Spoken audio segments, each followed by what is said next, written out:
Hello and welcome to the second of what ended up being two sessions of our Coeur de l'Épée, which on the previous video, I had some people do some corrections because I'd actually misspelled it. And then there was some discussion about the actual formulation of things and so on. And of course, this is me attempting to say French. I will go and check in with Calum and see about things, since he would be my French go-to guy. But we are the second of two sessions, and because we had to miss last week, we have one player who is missing today, Nicholas. So we're going to start out with them off. We've got one player who has an entanglement attached to them. So why don't we go through, get the elevator pitch on each person, what their entanglements are, and then I'll kind of frame up exactly where we are at this point. So let me start with you, Chris. Give us the elevator pitch on your character and then the two entanglements that you have. Okay. I'm playing Sylvain de Montaigne. He is a loyal playbook, and I chose the swordsman option from that. So he is a famous swordsman in the classic Three Musketeers mode. He is currently working for the Royal Guard, the Musketeers, and is also doing training exercises for the regular Legion. He is he's got an easy smile. He has a sturdy build, but tends to wear like a light cloak or cape as sort of his particular fashion statement. And he fights with a paired sword and main gauche style. And he currently has a strange love triangle-ish maybe thing with between Emily Gusteau and himself, and possibly Martin Gusteau, who may have been angrily fuming in the background during our last session. And he also has an entanglement with the captain of the city guard, Captain Remy Marino, who he defeated in a duel and who now has it out for him in every way other than dueling, because obviously that didn't work out. And that's kind of where he is. His two entanglements are with the captain, who is also the captain is also a person who is attempting to take out his anger with me on my friends. In particular, he is focused on Luca Genet, who is as far as the captain knows, a local minor nobleman. No, certainly not a legendary thief. Oh gosh. What? No. That's madness. I mean, he rents a room above a brothel. Come on, yes. No, of course not. And you have two very conventional moves with swordsman, and yes, I am who I think I am, but they have a little bit the unusual one in the nick of time, which means you can burn a bond with someone to arrive on their location, or they can burn a bond with you to call you to their location. And you've got a couple of bonds, so I think we're good and set on that. Let us come to Renaud Lefleur. Hello, yes, I'm Tyler, he, him pronouns, and I'm playing Renaud Lefleur, who is the unorthodox accidental. And he is handsome and considers himself fairly charming. Maybe not completely justifiably, but he is... we think, at least we have some inkling that he has a hidden past, maybe associated with the nobility. He is watched over by Madame Lautrec and her somewhat bumbling hench people who try to keep him out of trouble, because trouble does seem to follow Renaud. He fights in the accidental style, which is the sort of... he's not a good fighter, but things work out for him. A flower pot to the head from a windowsill above, or a slip in the mud sort of thing takes care of him. He's also accompanied by his raven, Petit, who is clever and can talk and could potentially help him should he be in a fight. But his entanglements are, let me look here. His entanglements are, I love Luca. We are, in fact, in a relationship. But their family member, the Fox, has sworn revenge against me and my family, which I just think is terrible. I can't imagine why. I'm charming as all get out. Yeah. And what a good name, the Fox. Good, solid, simple. Really? You don't think it gets lost in the crowd? Like it's just sort of unadorned and you forget about it? My other entanglement was with Nicholas, but we will not, we're going to shift away from that. And I have one that I'm going to put in here. I have hidden blank, who is wanted by my friend, and I think that that's going to be Sylvan. And let's see, put that in. There we are. And my thought here is that since Sylvan is a member of the guard, it would stand to reason that this person is somewhat shady. But Chris, I'm thinking someone maybe who's a revolutionary. Ooh, I have a suggestion. All right. It would be so perfect. Martin Gusteau. Ooh, Since he's returned, maybe he's a revolutionary now. He's been back for a number of weeks. You don't know of his actual entanglement with Sylvan, but you know that Sylvan, if he knew you were consorting with a revolutionary, would be upset. Martin is the disappeared husband of Emily, who Sylvan has the awkward interest in. Excellent. I like it. So he's come back from being captured and perhaps is a revolutionary, but also is a problem for your more life. All right, cool. And we have a picture of him in the thing too. You will recognize him as a young Japard de Berteau. Oh, all the nose. And you may change your bond with Nicholas to someone else. All right. Let me put in this, what's his face's name, paste. And okay, I will do that. That brings us to Luca Genet.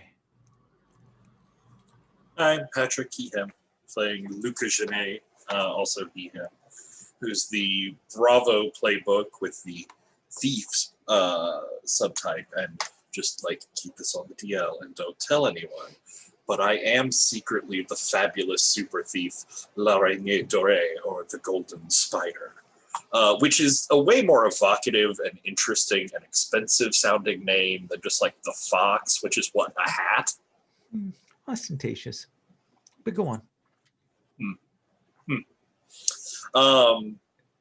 Anyways, my sort of general entanglements circle around Melicentia LaCroix, who is an investigator sent from the military, and her underhanded assistant Guillaume Dumont, who is another obviously lesser thief, but who's trying to like act above his station and get notice.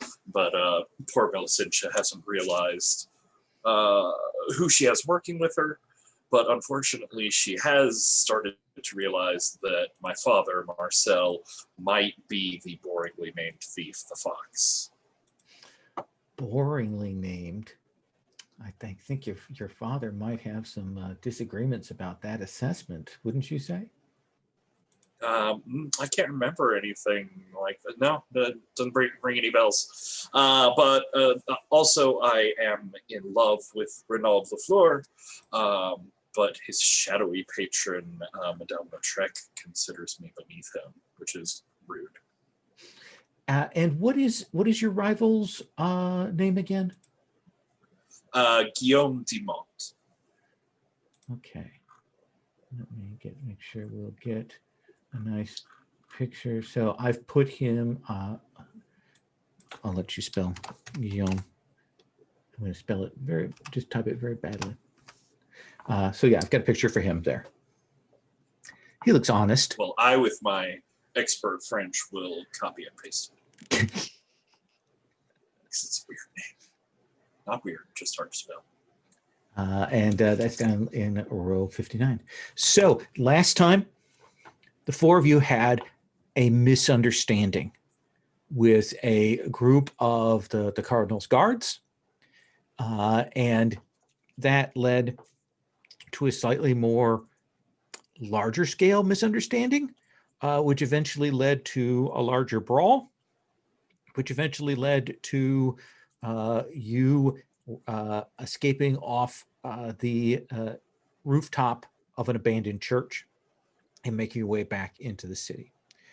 And I believe then that Sylvan, you had a chance to speak with your captain, who explained that the Queen's winter solstice ball, which is happening tonight, that essentially extra guards are to be provided for that, because the Queen is essentially opening up the vaults to put the most prized jewels on display there. And you had a little encounter there with your rival. And you were also later somewhat disappointed when you found out that there had been some hope from Emily that maybe you'd have the evening free, but no, you have to go to this ball there. And that was the point at which we saw the shadowy figure lurking out in the street, watching all of this. As for our good friend Ronald, we saw you lazily get up and head over to Madame Latrex, who spoke with you perhaps a little dismissively about your present state of affairs, but then asked in no uncertain terms if you would do her the honor of essentially escorting a young lady who had been engaged, but that engagement had been broken up, and Lautrec wants her to be escorted by someone of some station to the solstice ball, and put the pinch on you. And after the perhaps mention of a clothing allowance, I believe that you accepted graciously. Graciously agreed, yes. Yes. And then Luca, we saw you get up, and then your father arrived, and you had a lovely conversation with him in which he revealed that there will be lovely things on display tonight at the solstice ball, and that he has some means to get in, and that he would graciously allow you to accompany him on this caper. So kind, so selfless, so forgettably named. Exactly. And certainly he would have provided you with the proper invitations to make your way in. And I think that is where we left off pretty much. Am I correct on that? So then we take up with checking in and seeing if there's anything anybody wants to do in the day before this. What you know is that the ball will start at sundown and go until sunup, and that agents of the Queen have been working for the last few weeks, setting things up in the palace, getting entertainments together, clearly trying to make this a fete that will draw the highest of Paris, because, of course, her husband, the king, is having his own party, but away on the king's estates. with his mistress and so on. And right now the nobility are somewhat torn between the two, which given the amount of wealth that's being flaunted and spent, and some might even say wasted, is certainly an opportunity for revolutionaries on the street.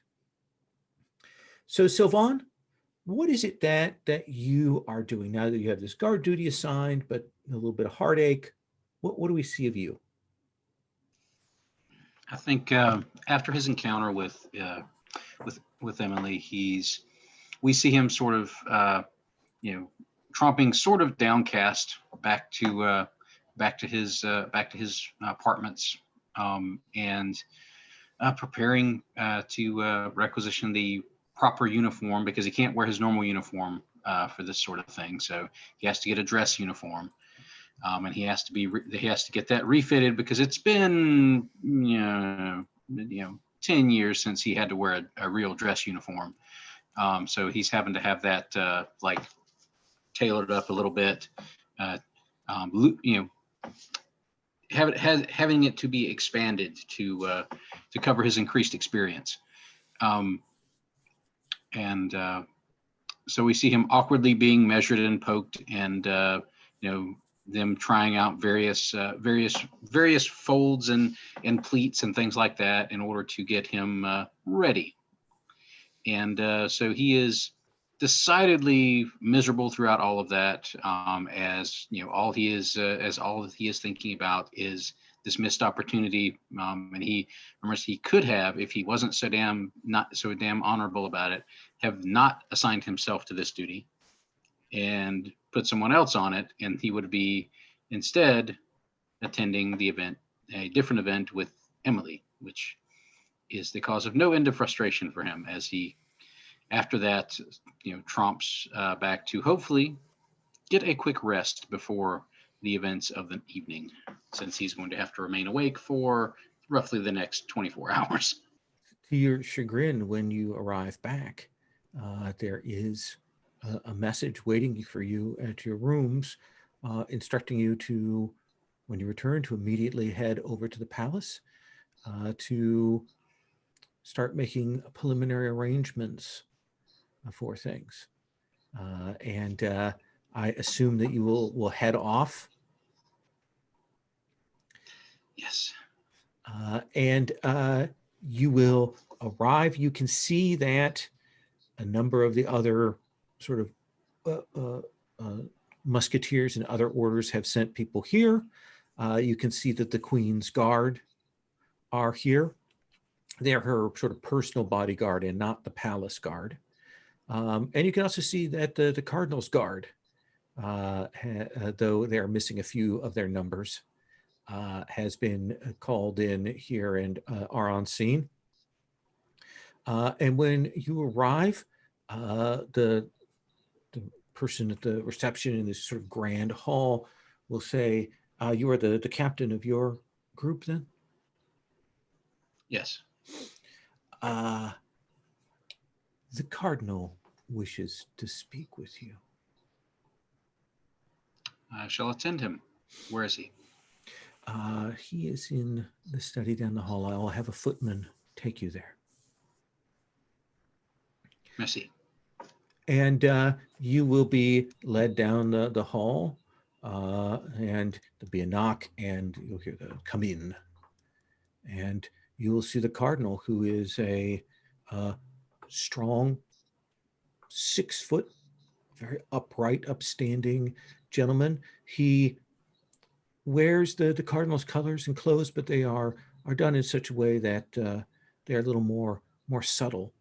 That if possible, he could probably blend in a little bit with the public and not be immediately spotted for who he is. And he will say, yes, you are Captain de Montaigne, correct? Yes. Please come and sit, Captain.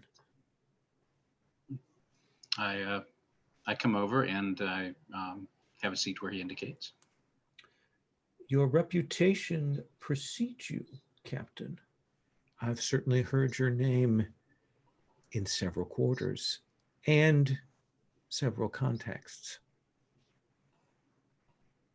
Well, any great man will be heard of in many, many contexts. And as I'm not a great man, I am only heard in a few. I am flattered that you have heard them. Certainly keep my ears open for people of promise. I know that you are at the top of your, let us say, profession, save for your own captain who oversees you, correct? I have been fortunate in my dealings with the Musketeers thus far. But until your captain passes away, your hopes for promotion are, let us say, somewhat circumscribed? One could say that. I'm pleased with my current situation. You know, one must be careful to what one aspires. But when one does aspire, one gains the resources to do what they wish, to court who they wish, to consider themselves a well-placed person. May I speak more candidly? Please. I know that you and some of your associates made fools of some of my men, and that is on them, not on you. That is their failure. And I would say to you that I will be forming a new regiment, and I am certainly looking for a new captain for that regiment. That is something I want you to consider. But the reason I have brought you in here, besides to make this offer for you to consider, to think about, do not decide now. You are in the service, obviously, of a man that you have loyalty to, and I would not gainsay that in this evening. However, between you and I have reliable word that revolutionaries plan some sort of incident this evening, some sort of attack, perhaps backed by foreign powers. We must be extra careful. We would not wish to have the Queen embarrassed, but more importantly, we would not wish the institution of the crown unduly discomfited. So I would ask, since I know you are a loyal man, that you will keep your eyes open and pass me word if you hear anything. And if you do, I will reward you. And should things need to be done, I will certainly throw my force behind your sword. And Sylvan nods and says, I appreciate your candor, and I appreciate your loyalty to the crown, as I'm sure you appreciate mine. I believe this is a common goal that we can work together towards. The crown and the church go hand in hand. Always. The which hand and which hand is often in question. Touche. Well, I will allow you to get on your duties. It will be some hours before things start. I have asked that rooms be set aside for the senior officers who wish to catch some rest before the thing. So ask the footman and they will lead you to those so that you may have your wits about you this evening. I believe I shall need them. Thank you, Cardinal. And he will let you go. Now I'm going to stop because I did kind of rush through that. I don't know if there's any moves you wanted to trigger on that at all. I don't think so yet. Okay. All right. I kind of liked how that played out, and okay. I think I'll go catch a few quick Z's before the festivities begin. Let us come to Luca. So you're living there on the second floor. You come down, and uh, what is it that you wish to do, prepare before this evening's festivities? Well, I definitely need to go catch up with Ronald, and maybe have lunch, late lunch, in some overly expensive place. And I want to try and make sure maybe I have someone there at the party who doesn't immediately want to frame me or capture me or something like that. Is that Renaud or someone else?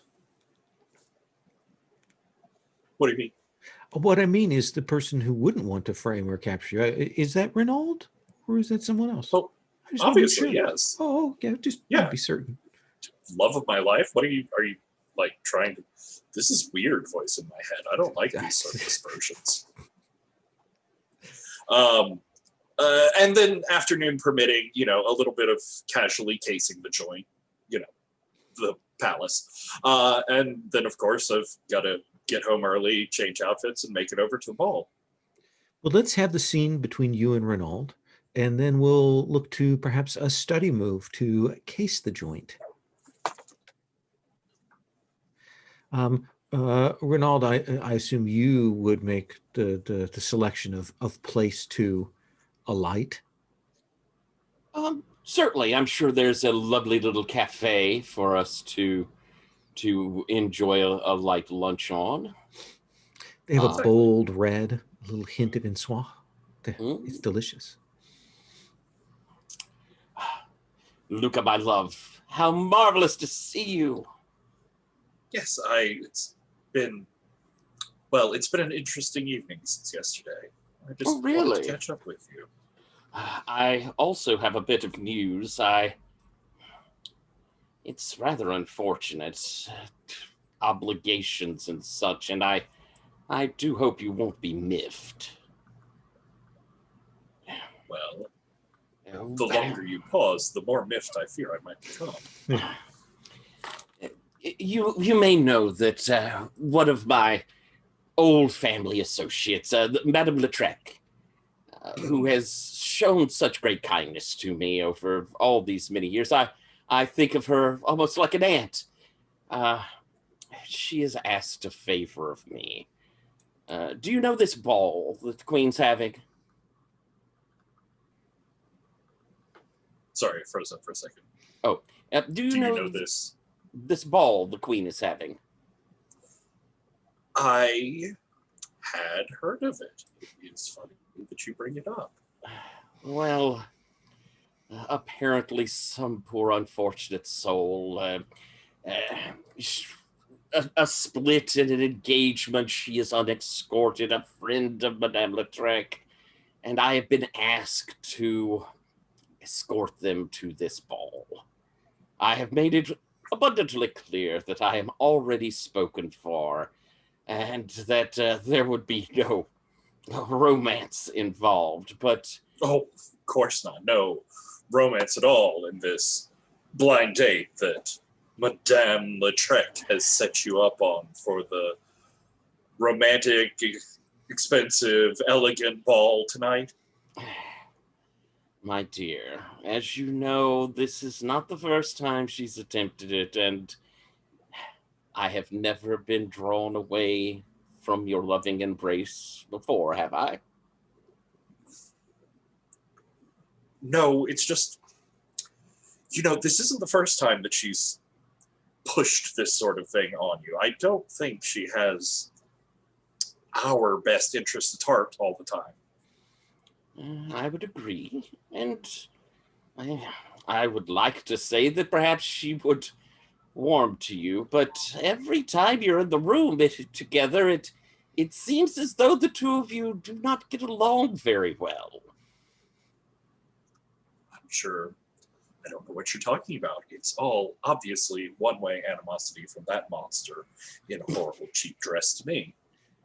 Cheap, yes, of course, my sweet, but it is a favor, and I will say that it has greatly improved my wardrobe to do this small favor for her, and it is such a small thing, and do think of the poor, poor girl whose fiance has jilted her. And, you know, I just feel a bit of an obligation. Well, I will be expecting you to fully make up for this horribly insulting situation that your obligations have brought you to. But since you do mention that you are coincidentally going to be at the ball anyways. Yes. Well, so you see, it appears my father might be sort of in town. How much have you told me about your father? Work. I think you definitely know about me being a thief. Yeah.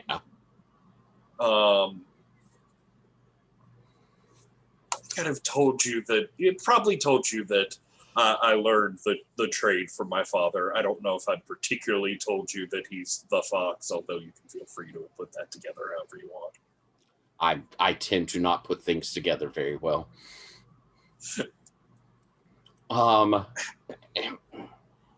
You've had some difficulties with him in the past. Speaking of people who don't seem to warm to me, I would swear the one time I met him, and I barely saw him across the room, but he was staring daggers at me. Oh, that's just, people mistake that. If it was daggers, you know. He has many actual daggers. They're very sharp. They're all over the place. Oh. No, that's obviously not well, it's sort of. Anyways, he's in the city for work. I see. And he may have also brought up a certain royal function this evening. Oh. So he's going to be there. In a professional sense. Ah. And you intend to thwart, assist? What? No, take advantage of, obviously. Oh, of course. You're ever so clever. Yes, he's set up some sort of double act invitation for us to play, and I'm pretty sure intends to leave me chained to a post somewhere wearing one of the cheaper of the crown jewels while he runs away into the night. Oh, you're going to be there. That's marvelous. Then we can dance. Well, I mean, yes, obviously. What were you? Is this a question? How much are you going to be dancing with this woman? Well, I intend to dance, but if you're there, then I will have to dance with her very little, I suppose. But we can't leave her. Certainly. We can't leave her standing there, but that's not the point. The point is you'll be there. That is wonderful. Well, yes, I just wanted to, make sure someone was around who didn't hate me or want to throw me in jail or see me hung before the king or anything. Do you intend to do larcenous things? Just a few, just tasteful larceny.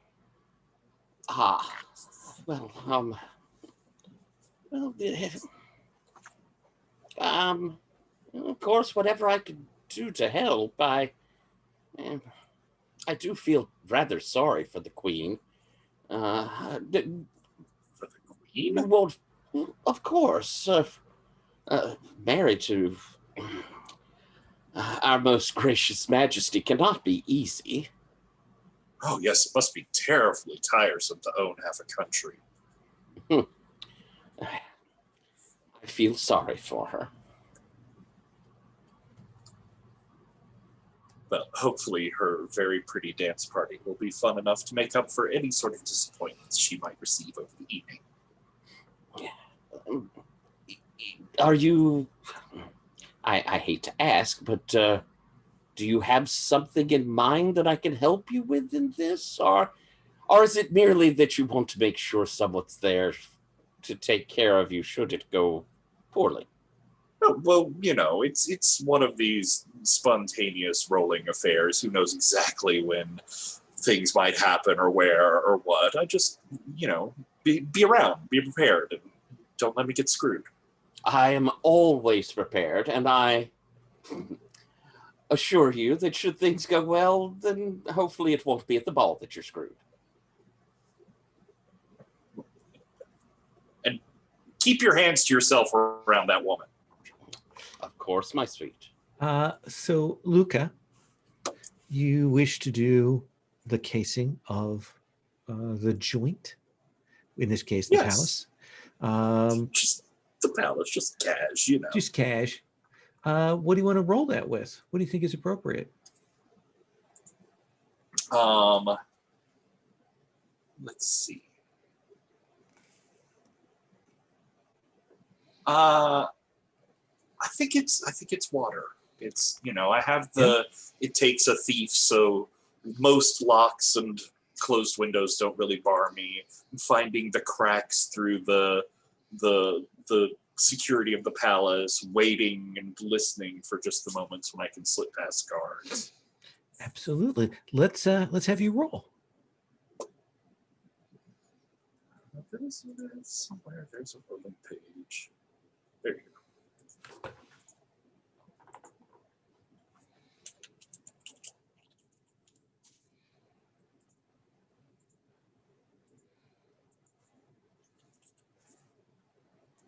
All right, roll.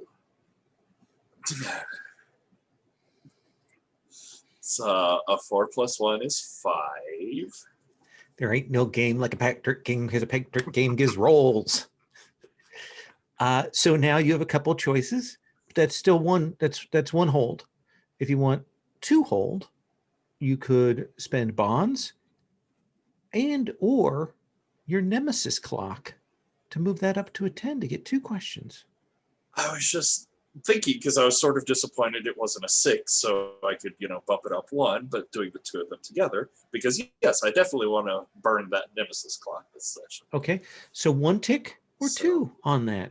Do you want to just take the ticks there and not have to worry about spending bonds? Well, I just had a lovely lunch with Renaud, and he owes me something after that, so I'll burn that for a little aid. Okay. And so it's just I'll put 1 on the nemesis clock. So just 1 tick. Just one tick. There's 4 ticks on the clock. Yes, the hands go to 3. Look at that. So many steps to the devil. So you have 2 hold. What is it that you want to know? Or do you want to make a declaration?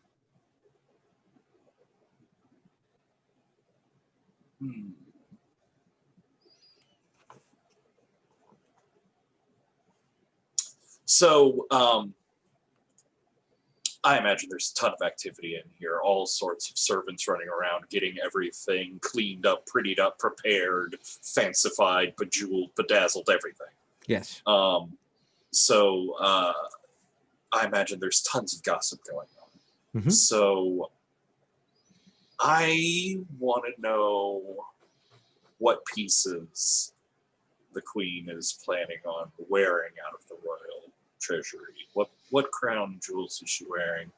And I suppose most pointedly, what's going to be the most expensive or storied one of them?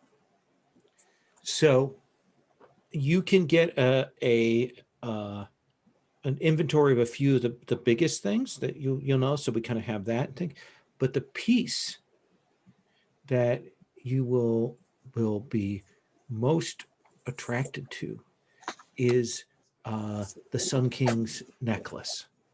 And it is a beautiful necklace, platinum and diamonds. It is passed through the royal line, beautifully tailored and weighty, and just the right length to sit upon a woman's bosom there to draw the eye perfectly and catch the light. And it is unique and priceless. And, more than enough wealth to feed an entire city for a year and still leave me enough for a rather lovely wardrobe expansion. Absolutely. And do you know that there would be certainly foreign powers who would pay highly for it? All right. And your second question? So I think for the second one, I'm going to declare a detail of there was, just in the past week or two, an unfortunate but small fire here in the palace. That means that there's a part, like a corner of the second story that's been sort of closed off. Probably some like expensive curtain tapestries or hangings have been put across a hall to close it off. But there's this little section that's unwatched, a little bit empty. People, because the queen doesn't want people to pay attention to it, everybody is ostentatiously ignoring that part is there. And so it gives me There a may little be place I even might escape to or get out of. There might even be a plasterwork facade put up as a fake wall there to keep people Oh, from nice. seeing Yes, it. they've gone to the lengths of making this brand new fake wall there. Absolutely. So I like having a hideaway or quick escape in my back pocket there. It's easy. It opens out onto the open air and the Royal Race Course, which is part of the palace. They'll be doing events there, but it's somewhat hidden away, so you can easily get out that way, get up onto the roof, get mingling with the crowds. It is beautifully located for you. See, I've got a secret layout. I already know what all the best jewels are. I mean, what more would I even need to know about the plan? Absolutely. Let us come to Renaud. What is it that you are doing? First, I would ask was during our conversation at the cafe, did I offer, comfort and support there? That seems good. And it seems to me that you're narrating that between scenes. You have plenty of time. So you don't even need to roll unless you want to roll to try and get comfort for yourself. Otherwise, we can just have Luca clear something. Well, he's clear. He'd give me a bond. Right. But, so we will roll for that because he doesn't have Yeah. anything to clear. So I think it's fire because it was a bit passiony. None of the others quite fit. Yeah. It was certainly a bit hot-headed at times. Right. Sylvan. Oh, sorry, go ahead. Oh, Sylvan, you can also clear your fire because you're getting chance to rest. And I rolled a 12. You rolled a 12 so that you can give your friend Luca a bond with you. You can take a bond with them or clear an element. I think I'm going to clear an element since I'm down one. Just one? Just one. For the regular hit level, yes. Since I don't have an element, you can take a bond with me. Thank you very much. So, yes. What I think I'm doing is going to speak to Martin. All right.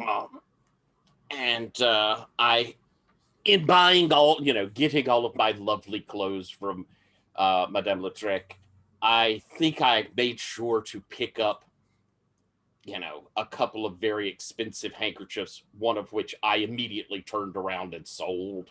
Mm-hmm. And so I've come to give him a bit of money to make sure he's doing all right and to kind of see what's up with him and how long I'm expected to take care of him. So you will arrive there. You know that he perhaps is, keeping himself hidden away. And so you do have to pass by someone to get in to see him. But when you arrive, sort of, his mood is dark. He's clearly thinking about some things, but And you can see that there are some stacks of papers around, and he will say, Luca, my good friend, come, Nope. embrace me, my brother. Nope, I'm Renaud. Oh, sorry, Renaud, my good friend, embrace me, my brother. Martin, mon ami, and I will embrace him. I have brought a bit, and I will hold out a little purse to aid you in your situation. This is too much. You are too generous. You were there for me when I was in need, and I wish to return the favor. But my friends have come through and helped me quite a bit, and I do not believe after tonight I shall. I mean, you've done so much for me, but I will not be a burden to you after this. You are leaving France? No, but I suspect I will be leaving the capital. I do not wish to inquire too deeply into your business, but I would ask, will you be safe? Do you have a way out? How safe can any of us be with this tyrant on the throne?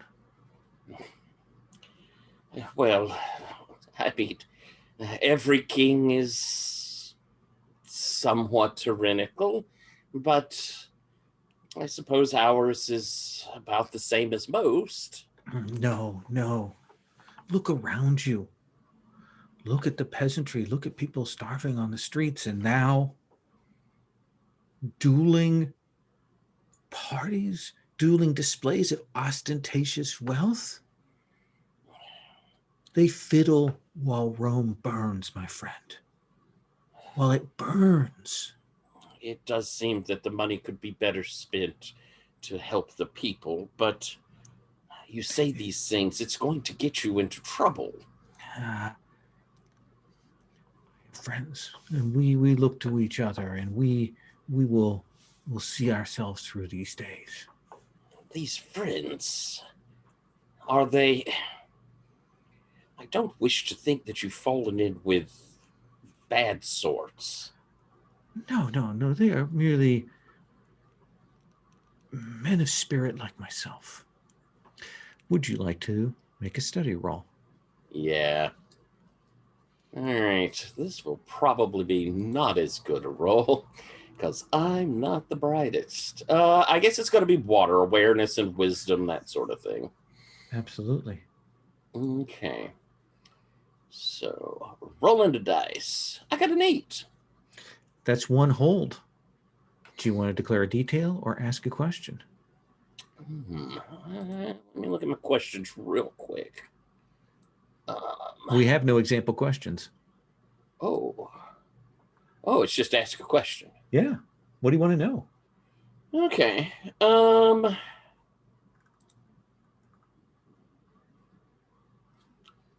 Who are these friends? Well, he's clearly, as you've looked around, you've seen the people. There's that moment where you look and you've seen the people out in the tap room when you've come in. The kerchiefs in red tied to their arms. It definitely has the smell of revolution to you. But the other thing you'll notice, and he's kind of stepped to move off to the side, is the English money that is on the desk there.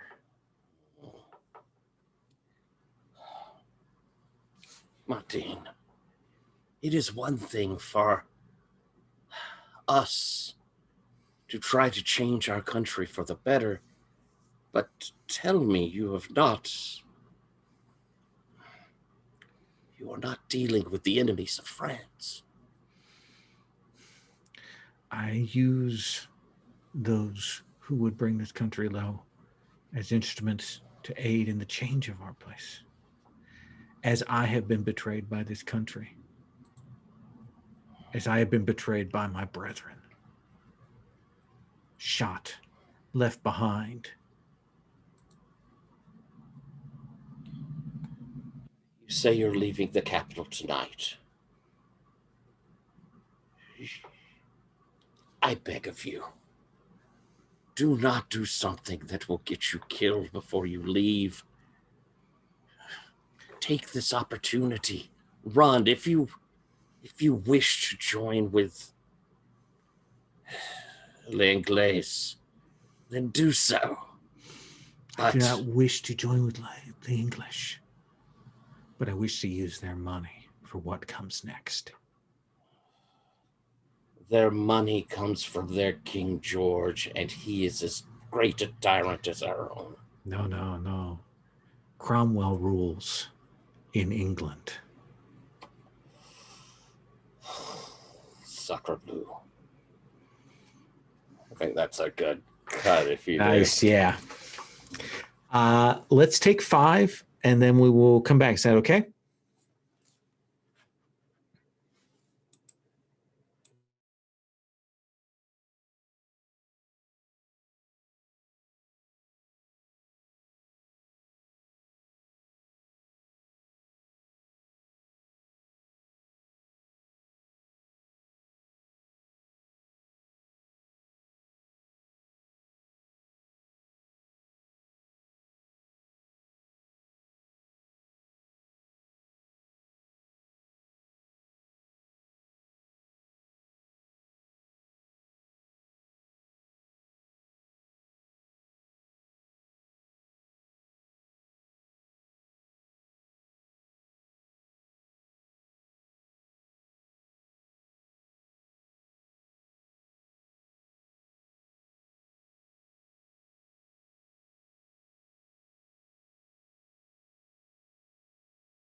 that moment when I realized I need my niece to come over with the razor again and cut my hair down. So getting just a little long. I hadn't realized we were so far back in history. Yeah, well, because 40 years after, which is the sequel to Musketeers, takes place during Cromwell's reign. Does it? I thought Yeah. it was up there in the 1700s. Because they go to England to rescue the king before he can be executed by Cromwell. Yes. So it's like the English Civil War happens in between the two novels. Gotcha. So that's one of those things. There's a game we need to play, that Clockwork and Chivalry. Oh, yeah. The English Civil War Cthulhu Clockwork game. Speaking of tyrants, Oliver was a terrible one. Oh, he's terrible. He's a terrible human being. It takes a lot of work to make the monarchy look good, but Cromwell pulled it off. I mean, yeah. I've actually read a lot about the English Civil War, especially about the revolutionary religious stuff that went on in there. So I did that when I did a bunch of reviews of that Clockwork and Chivalry stuff. So there's some very cool stuff. A lot of witches burnt.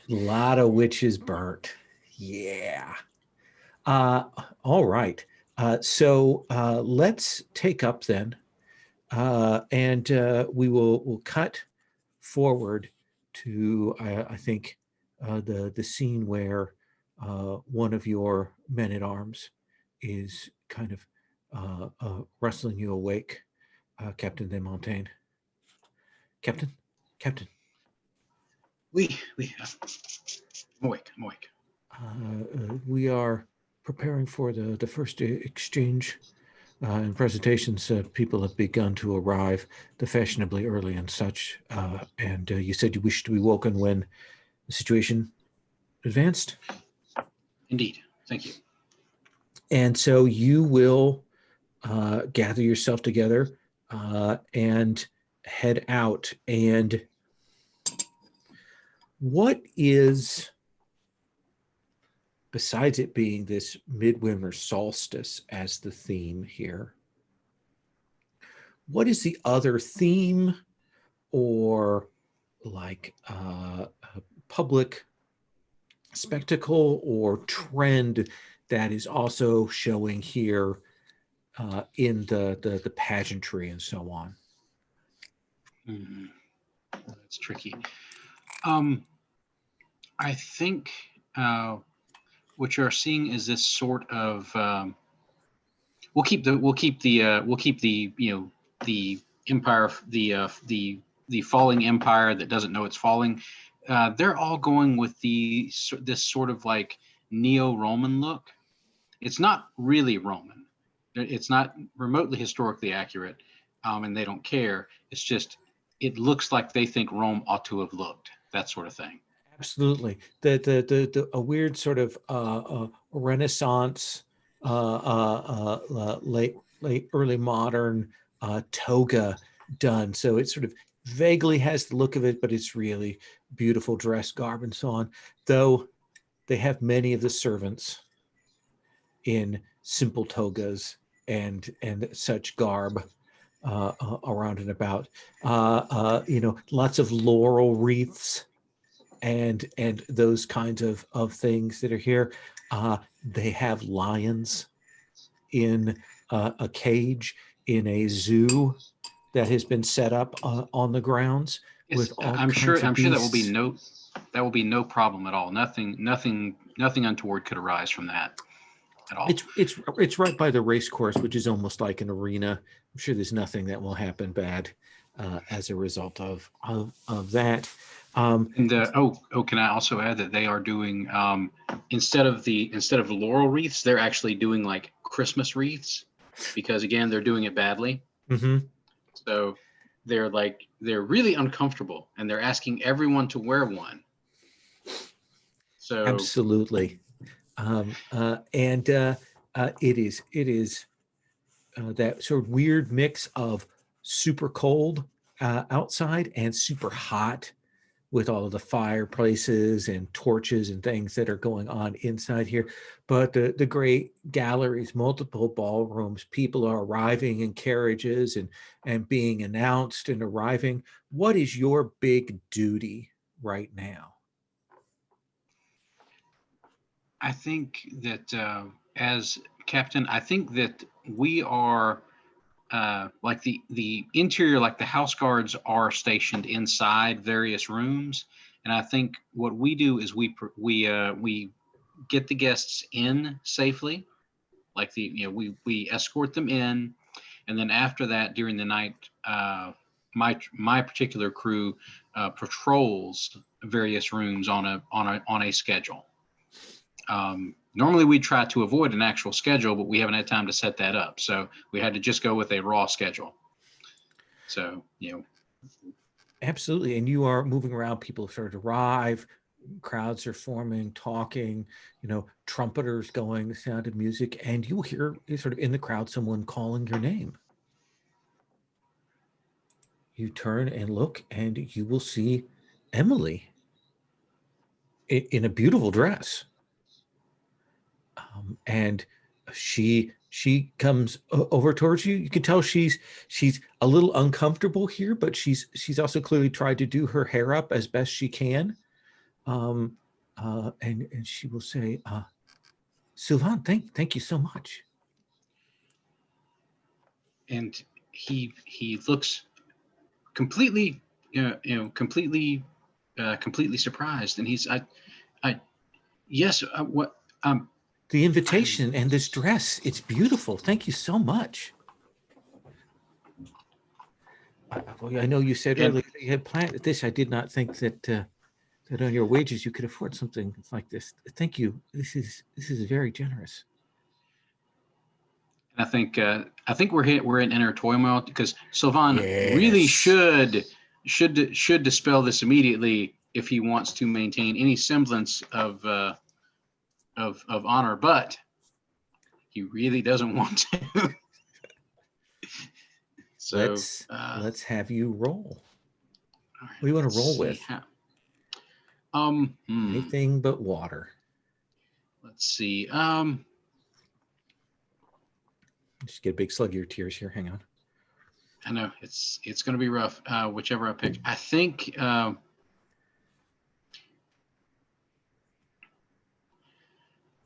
I think he's got to show. I think he's got to show. He's got to show control, and he's got to really master what's going on inside his head and his heart. So I think he's going to have to roll with steel. Yeah, let's have you roll with that. Do not forget, when you roll inner turmoil, you always mark an XP. Okay, so let me mark that up there, and then mark the XP, and let's see how badly this goes. Ha! Yes, it is a 3. So go ahead and mark steel. And you stammer out, yes, you look beautiful in it effectively. But you still have your duties tonight. And that snaps him. I said, yes, I will unfortunately not be able to escort you as I would like, because but I will see you again tonight.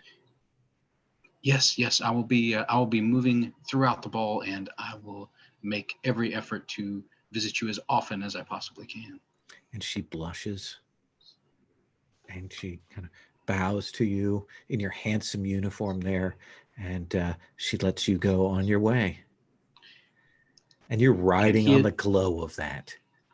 Yes, and he's also like cresting in an obviously like overstimulated version of that. Like he knows this is something terrible is going on.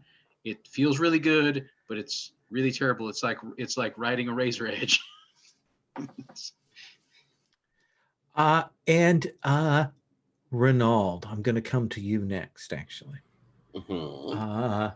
You have arrived at the appointed place, and you will be presented to Lady Jeanette. Lady Jeanette. All right. Oh, yeah. Did you put the name in, I'm guessing? I've spelled it completely wrong in the notes, but she is there in the NPCs tab. She is striking in that she has silver, almost white hair for her age, and she is a striking beauty. But she will bow to you and she will say, "Thank you, Monsieur Renaud, for being willing to escort me tonight." It is my great pleasure, my lady. I admit that it was a bit of a surprise. I wish that we had had an opportunity perhaps to have met before, but I am a little overwhelmed to have such a lovely lady on my arm at such an auspicious occasion, and I hope that we can enjoy ourselves. I That is suppose, yes. very generous of you, and I hope that I do not bring you any trouble this evening. Trouble. Oh, trouble is nothing. No, I avoid trouble. I am the most boring of all men. I would suggest that, well, as I say, I am ever so boring, and, well, you are so young, and I have to admit I am a trifle older myself. Do not feel that you must keep up with my dottery old bones. If in the evening you find others that you would enjoy dancing with, I am completely understanding. She pauses and you see her think, and she's like, "Oh, I understand." No, I merely say this for your benefit. We should No. the social scene. I understand. I should not have taken this as anything more than the opportunity to have someone escort me to the place. I would not wish to bring you additional problems. Shall we go? Of course. Might I ask, what brought us together? How did you hear of my name to invite me to this? It was not that I heard your name. It was that Mademoiselle Lautrec reached out to me to say that I should attend, though I did not wish to. Oh, Madame Lautrec is, pardon me for saying, rather a busybody about certain things. I imagine that she has your best interests at heart, but I hope you enjoy this evening. However I might assist you in that, I am certainly here for you. She gets up in the carriage and she goes, "I think it somewhat unlikely." And she is quiet through the rest of the carriage ride. And when you arrive in your carriage, the page comes over and looks and sees you and sees her, and he will call out and he will say, "Monsieur Renaud Lefeu and companion." And you will notice that there are a number of people as you come in that conspicuously turn away as you come in with her. My lady, what causes this rudeness? You do not know? I cannot imagine what would make people behave in such an uncivil fashion. You know that I assume that Mademoiselle told you that my engagement had been called off? She did mention such. I assumed that you had found the match unsatisfactory. No, rather the error was on his part. Certainly. The error, I'm sure, was leaving such a beautiful lady. And you see her look up and she goes, "There is my fiancé, the man on the queen's arm." I'll look over. And you see this handsome young man, clearly, dressed up, clearly the queen's latest dalliance. And they are walking along, beaming and smiling as she moves.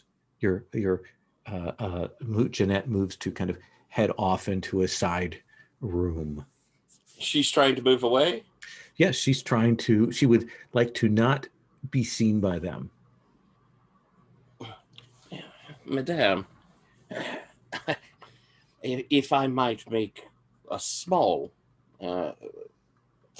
bit of wisdom I have seen over my years, he will be made quite the fool very soon. Would you not care to dance and enjoy this party?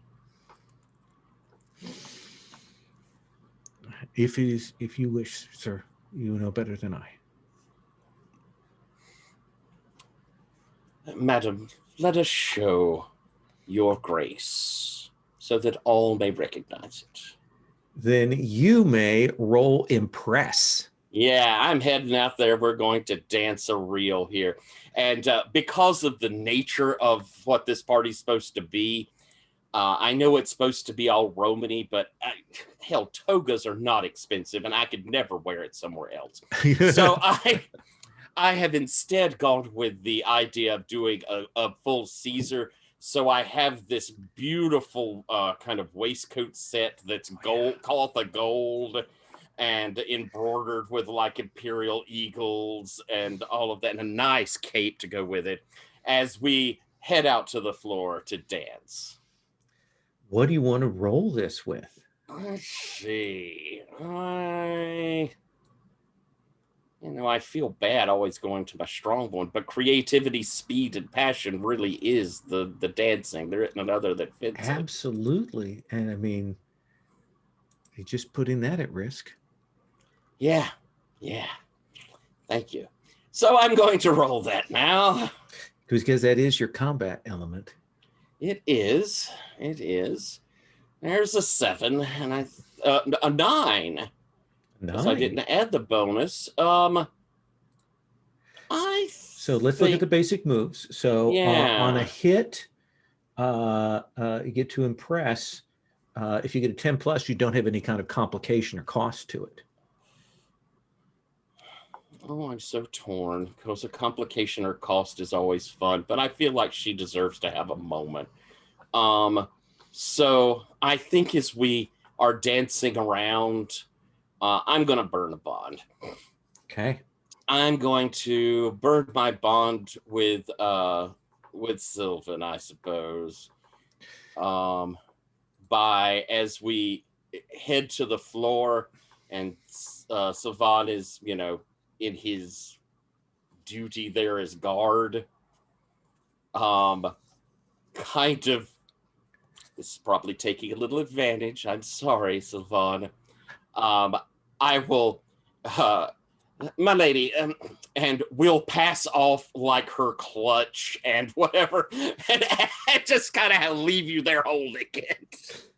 You get to pick 2 options. You can create a bond with someone watching. You can clear marked element. You can gain a favor from an observer. And you can take the same one twice if you wish. So I get 2. I think I'm going to take a bond with Lady Jeanette. That could come in handy. Mm-hmm. I dropped that one with Sylvan. And a favor, you say? I like a favor.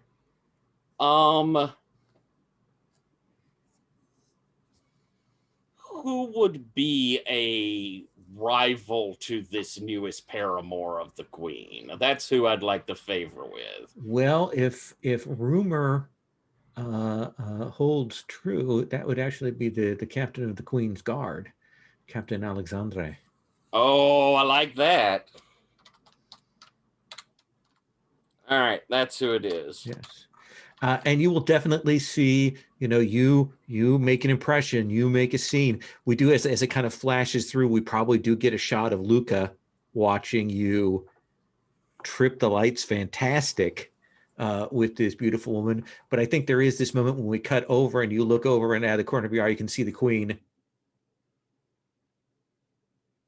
And then up again to conceal her displeasure at this. Sound good? Excellent.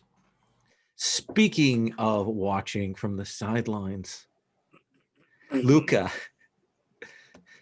let's come to you, and we can start before that dance, or we can come to you just as that is going on. So I'm sort of curious to go back a little before, just to Sure. see what my father says and what his sort of initial plan here is. So he says, we will go as father and son. You already have your identity, so I'll simply, I am your distant noble father from Provence, who has arrived to take advantage of this. Perhaps a slightly dottery old fellow. He certainly made himself up to look a little more unsuspicious. Do you think your rusty acting skills are up to playing a father? It is acting.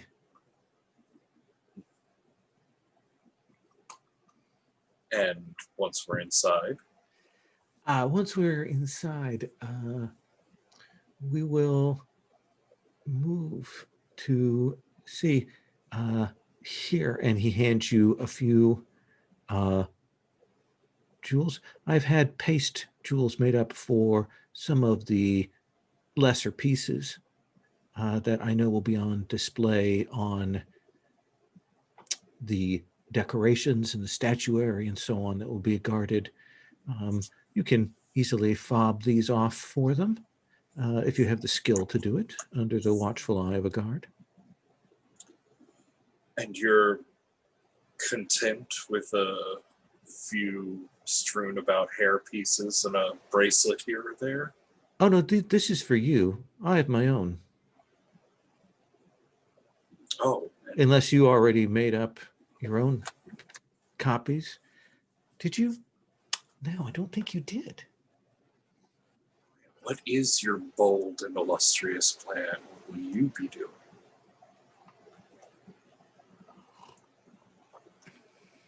My son, I've gotten you an invitation to this palace, and I've put you here, your talents at work, but let us not pretend that you and I have any love lost between us. And I would not be the man I am, the fox, if I were to tell you what I was doing, such that you could spin your webs in my way. Wound me, father. We're family, after all. And what is family but a miserable bag of secrets? Shall we? Oh, I can't wait. Neither can I. Golden spider. And Old fox. and so we see you brought in.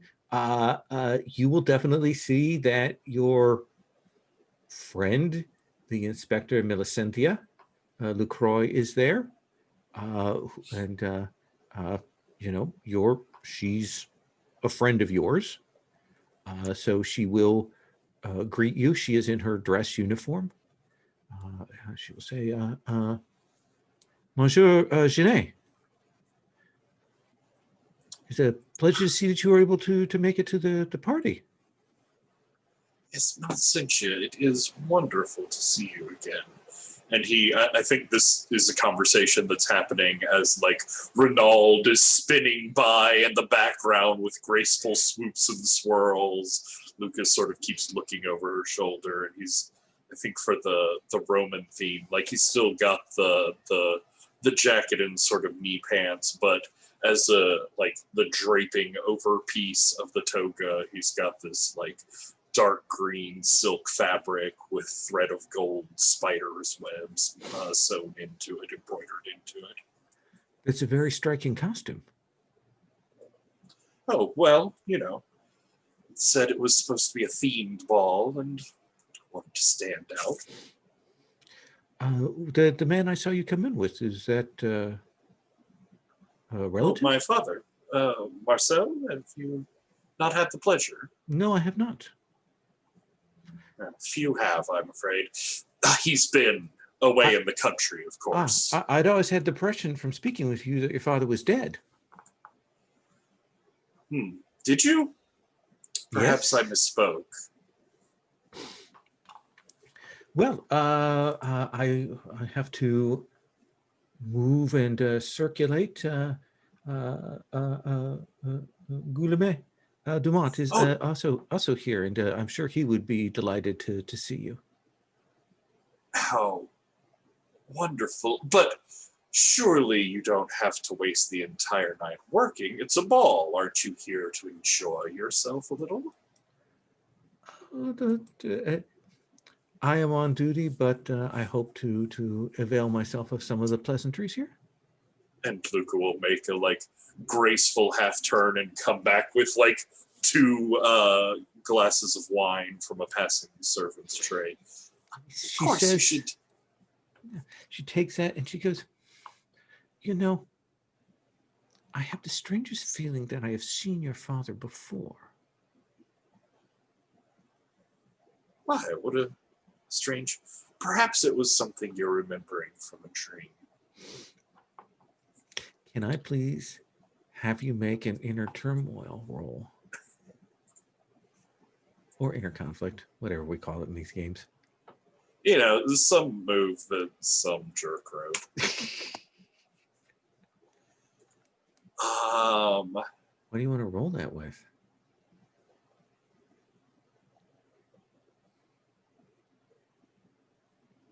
I think caution and a little bit of focus, because my focus is a split at the moment. Yes, it is. So Earth. That is 8. Do you want to mark an element, or do you want to withdraw? And if you wish to withdraw, are you withdrawing from her, or are you withdrawing from the vision of your lovely Renaud dancing and being the center of attention? No. I think I'm going to burn my bond with Millicenttia, and gosh, I need 1 more point. Where would I get another point from? Don't know. Oh, I know. Ooh. I can put a tick on this nemesis clock, because it's nowhere close to full 2 out of 4. That's nothing. Exactly. You're losing money not spending that. Yes. As I hold my hand out to her, eyes still firmly locked on Renaud, dipping and spinning across the floor. It occurs to me, all these events and parties we've been at together, I've never asked you to dance. Would you care to dance? Hold out his hand. She's older than you. You notice her eyes kind of go like she's looking for someone around the room. Maybe doesn't see them and then agrees. Do you wish try to impress the party? Or do you want to keep more low key?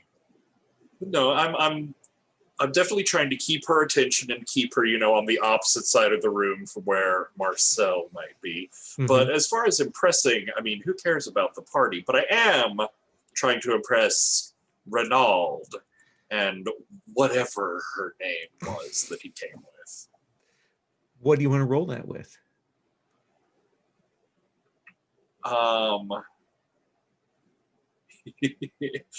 would argue it's Tyler's statement. I think water could work very well for dancing, but unfortunately includes a lot of wisdom, which is totally off the mark here. So I think I'm also going to go with fire. Yep.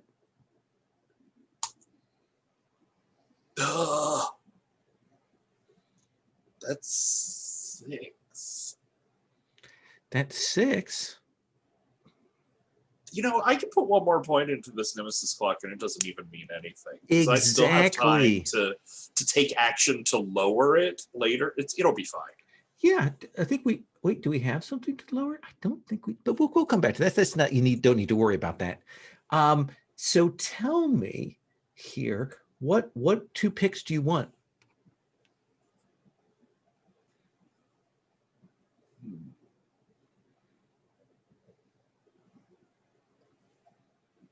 I want to bond with someone watching. I want to bond with the queen. Absolutely. She sees you. She takes note of you presenting yourself there. You catch her eye. And I'll take a favor from an observer. I don't know what that is, but I will go for it. So I think the cost is when you kind of take a pause, a footman comes over and says, Monsieur, the queen would ask that you attend upon her. Oh, I wouldn't have even thought I'd caught her notice. Well. And you are taken, and Renaud, you see Luca finish this beautiful dance with this woman. But then you see like so many more dips and swirls than yours was. Not even close. I mean, were you like dancing with a wooden dummy or something? It was awful. And you see Luca is taken up to the queen. I'm worried, but it's the sort of worry of, oh dear, this is going to be the move. Oh, he's going to get himself in terrible trouble right now. That sort of feel. It's not jealousy. That's not my first thought. But I mean, do you want to help him or do you want to stay here? What are you feeling? Yeah, I think that I will move us closer over to there, and Mademoiselle, perhaps a bit of champagne. I have exerted myself quite a bit, and move us over a little closer to that area and get us a couple of drinks. Let me have you roll inner conflict. All right. And then I will come back to Luca. All right. I think this is probably Earth, because I have caution there, and I'm guessing. Let's see. Yeah, I mean, I could go with the offside of water, but I think it's caution and focus on what's going on and that sort of thing. So I'm rolling that Earth. All right, come on, baby. That's a 5.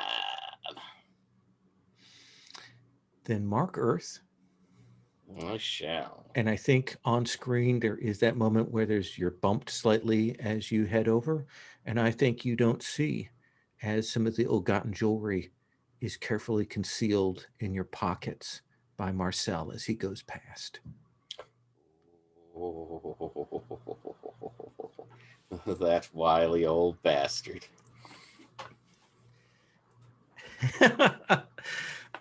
We'll come back to Luca and the Queen here in a moment. Sylvan, you will move through here. Now, do you come down off that high at some point? I think he has to, like, especially like since he's having to do these rounds and kind of not like if he had been able to stay around her, he would have ridden that high a lot longer, I think. But because he has to leave her and go about his duties and then come back, and of course he had to spend that time holding the attaché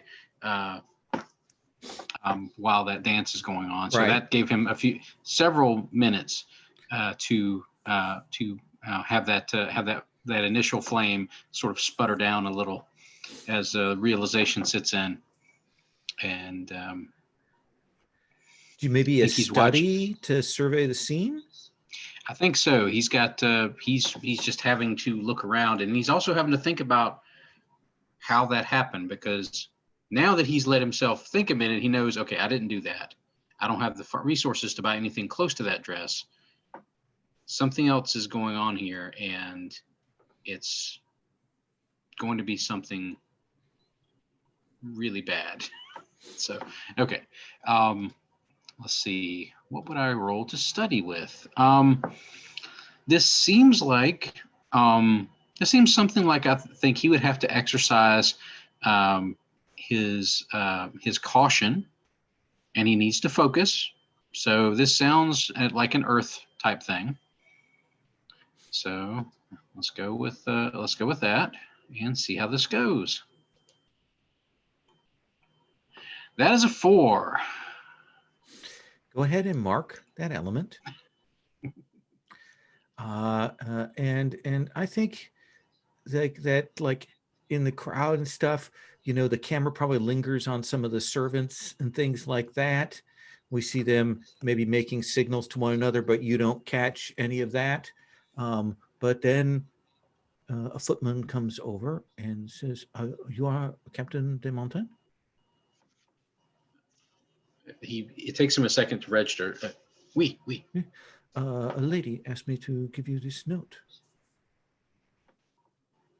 And I think he basically steps to the side a little bit, because he had been standing a little closer to the dance floor, and he moves over to the side near one of the little candelabra type things they've got set up around the exterior of the room, and attempts to read this note in as private a space as he can. Absolutely.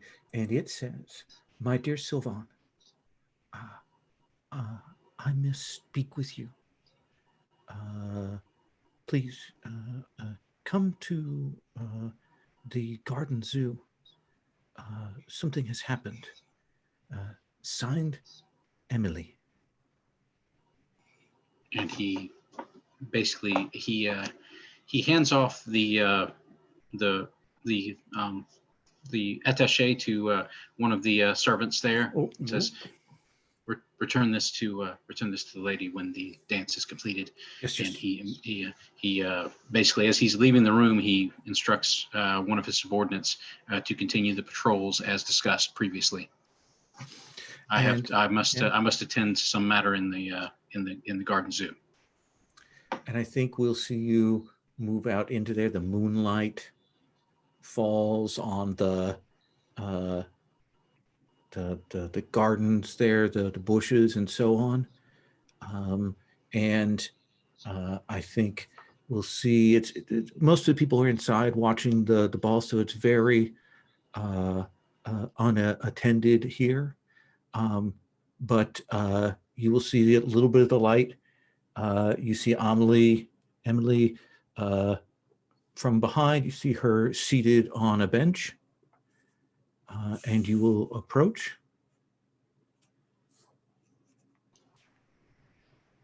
Emily, I received your note. What is the matter? And you look and you realize that's not Amelie. It is the same dress she wore, but it is very strange that it is like a mannequin or a fashion dummy. And who would leave these raw steaks here nearby? And I think that's the point at which the camera tilts up and we hear the growl of the 2 lions. Let us come to Renaud. Well, actually, no. Let's. Luca. Well, yeah. Let's do Luca first, and because you may be reacting to that, Luca, the queen has you come forward, and she dismisses Melicentia, who bows. She is nothing if not a servant of the crown. And the queen looks at you. I understand you are Monsieur Genet. Yes, Your Majesty. What an amazing pleasure to make your acquaintance. He does a deep, fancy bow, lots of like arm things and fluttering cape bits. Oh, it's nice.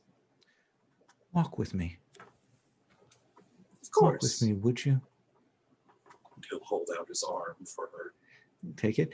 And her boy toy is clearly used to her speaking with men in private like this, so he does fall back. And she says, you have entertained me. And this evening, I am determined to reward those who entertain me. Here, a ring.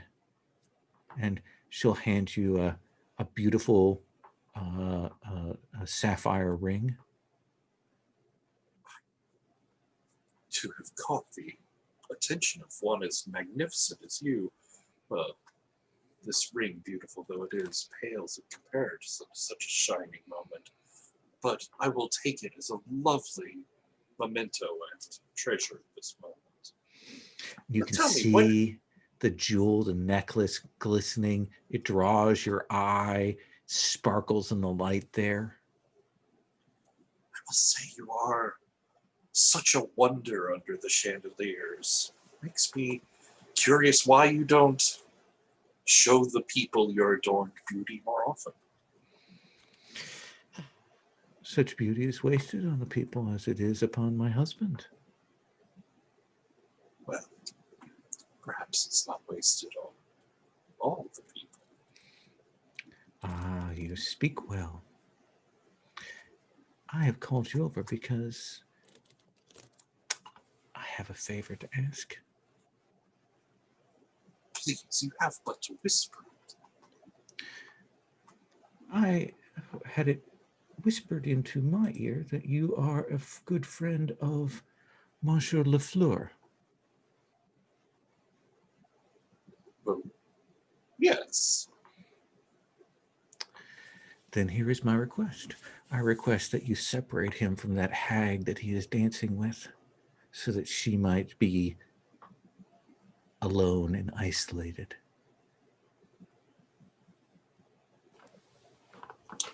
Bar getting to stay in your glorious presence, I can think of nothing that would please me more. Excellent. Then we have an understanding. Of course, your wish is always, should you meet me, is my command. Thank you. And she will make the gesture to allow you to dismiss from the royal presence. Yes, straight, energetic line towards Renaud and what's her name? So, Renaud, what do you do when you see the queen call your good friend Luca to her and then go off to speak with him in private? Well, again, because jealousy's just so not in my nature. Oh, yeah. No. I mean, it really isn't. And I'm thinking, okay, he's gonna make a move. This is gonna be a bad moment, or he's gonna steal it. All these things. But I also have heard the terrible tale of poor Jeanette. Poor Jeanette, by the way. I cannot stress that enough.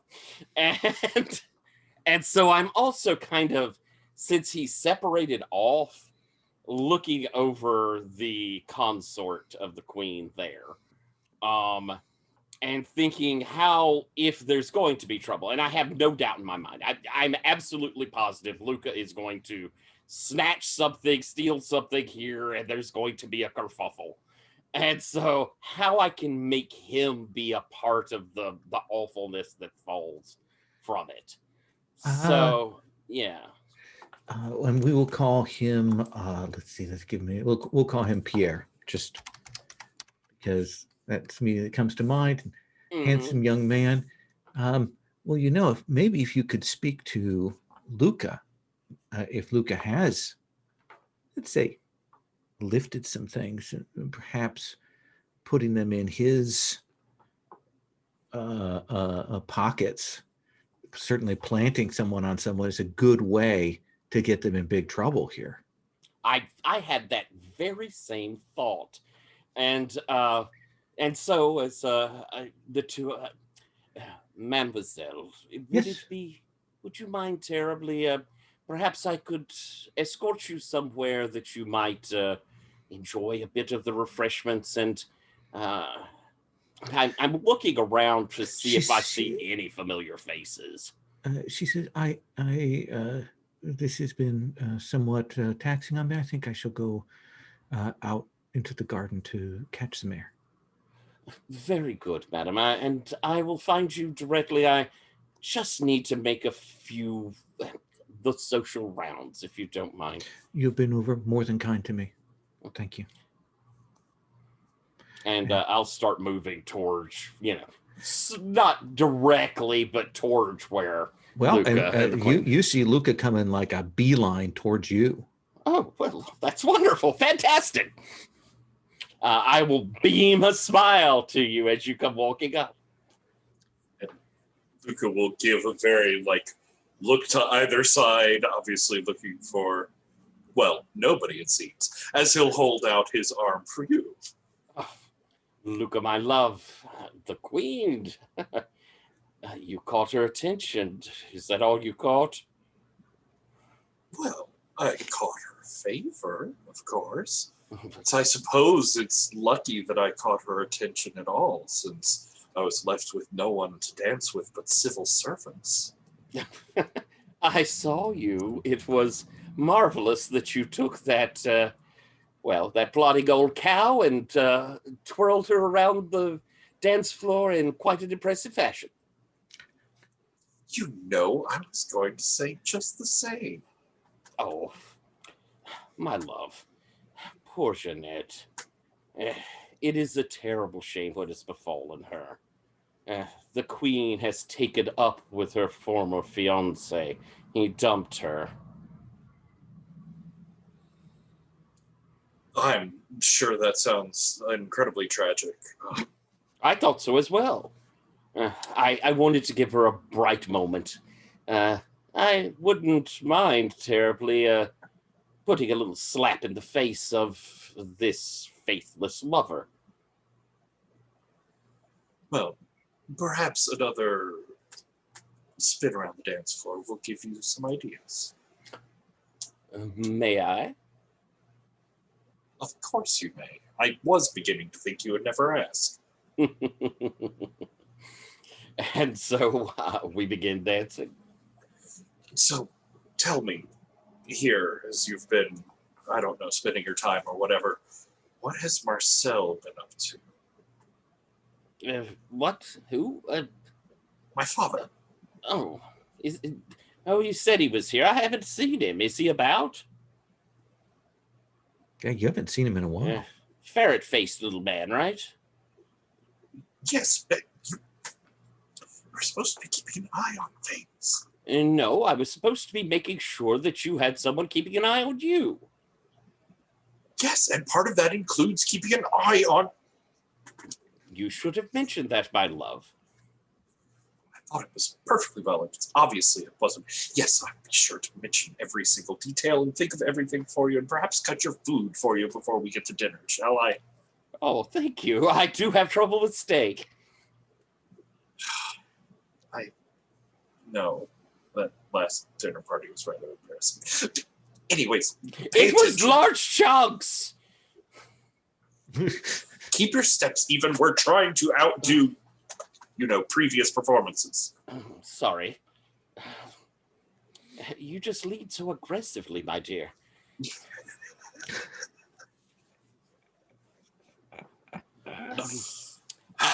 I was thinking, have you gained anything yet? Well, a very kind gift from Her Majesty. Oh, Show off a sparkling figure there. my gracious, that. Well, does that mean that there's no reason for you even to do something that might get you in trouble? Oh, you are adorable. Oh, well, um, if you do, I wouldn't mind us. Well, as I said, the consort makes me rather miffed. I would love to see him taken down a peg. Perhaps a plant? Hmm. An I interesting choice. Try and if- get him caught with something in his pockets that he has no business having.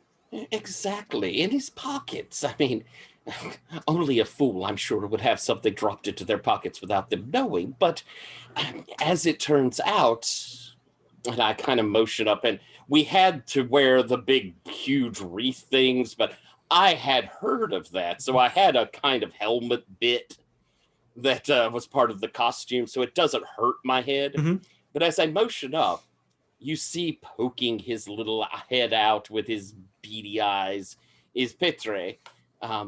If you could get the thing, Petre is most clever. He could almost certainly drop it into, well, Monsieur's costume.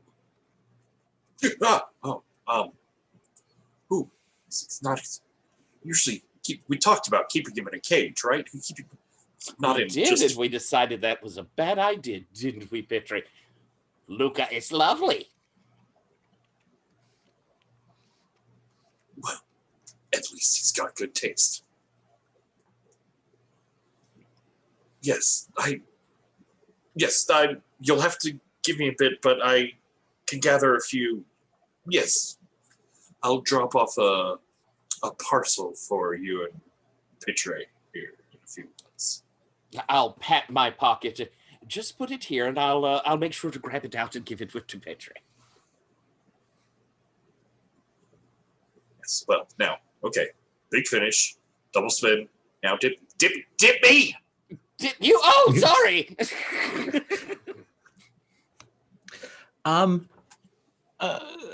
Luca, do you wish to make a study move as this is going on? If you're assessing the situation, I don't know if this is appropriate. Yeah, I think so. It's unfortunate that, against my explicit instructions, Ren had to go and drop the ball like that. But someone needs to track down my father.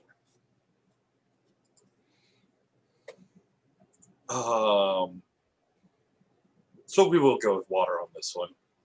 Awareness. Find that jerk. Fair enough. Ooh, it's 6, but +1 is 7. So you have one hold. What do you wish to know, or what do you wish to declare? This includes spotting the items concealed on your lover, if you wish. I mean, I don't. Why would I even think there would be anything there? That's ridiculous. I'm laser focused. I have a job here to keep my eyes on that old weasel. So, where is Mr. the Fox? Well, he is certainly in a very different outfit now. One of the guardsmen, and is circulating around in the essentially shadowing the queen and the queen's guards there. His skill with makeup, even you have to admit, is uncanny, and he looks a completely different person. Well, I mean, it helps that he's old and no one really pays much attention to old people. Rude.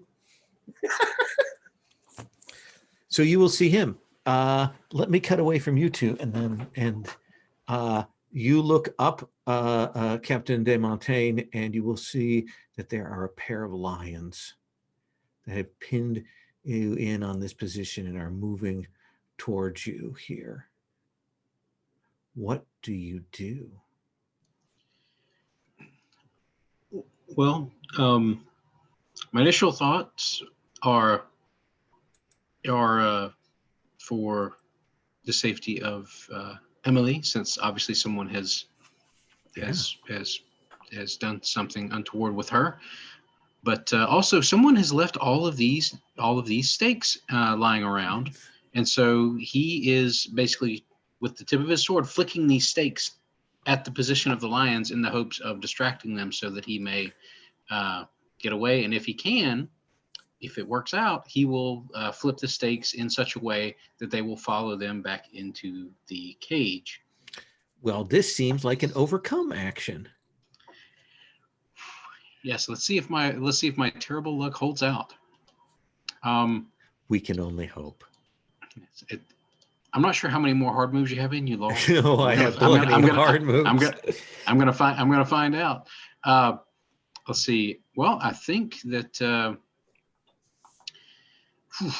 I think this is going to require awareness and flexibility. So I think this is going to be water, because I definitely don't have time to be patient. And you're curiosity is not going to. You've got some bonds, so yeah, you're in good shape.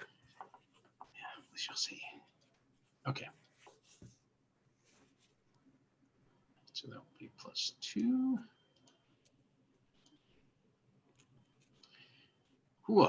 And my luck does hold with a 6, even with the +2. Do you wish to burn a bond?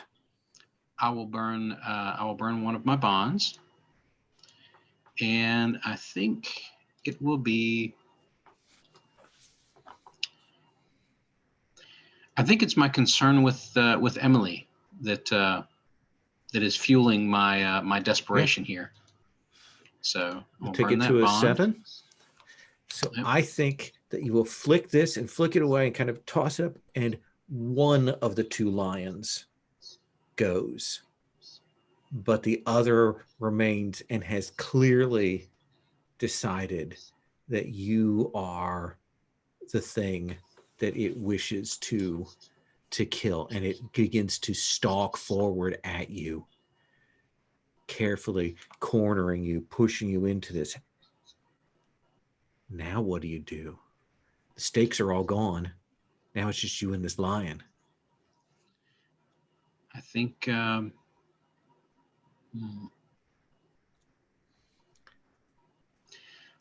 what he's going to have to do is he's going to have to fight this lion. Yeah. And just because of a veil on harm to animals, it'd be essentially striking it to cause it pain to such flee. that it would move back and recognize you as a thing. Now, this is good, because if the 2 lions had been there, that would have been above your scale.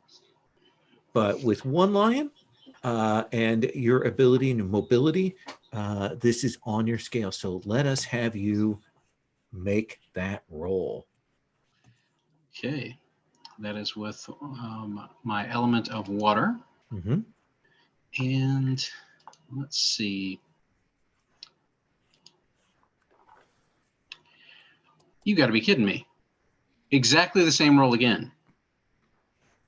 A 6. Do you want to burn a bond? Or do you want to take the hit?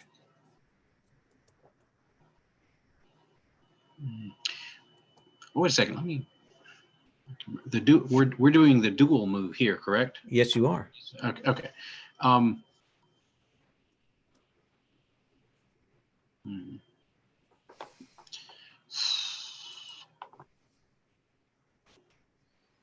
I think I will.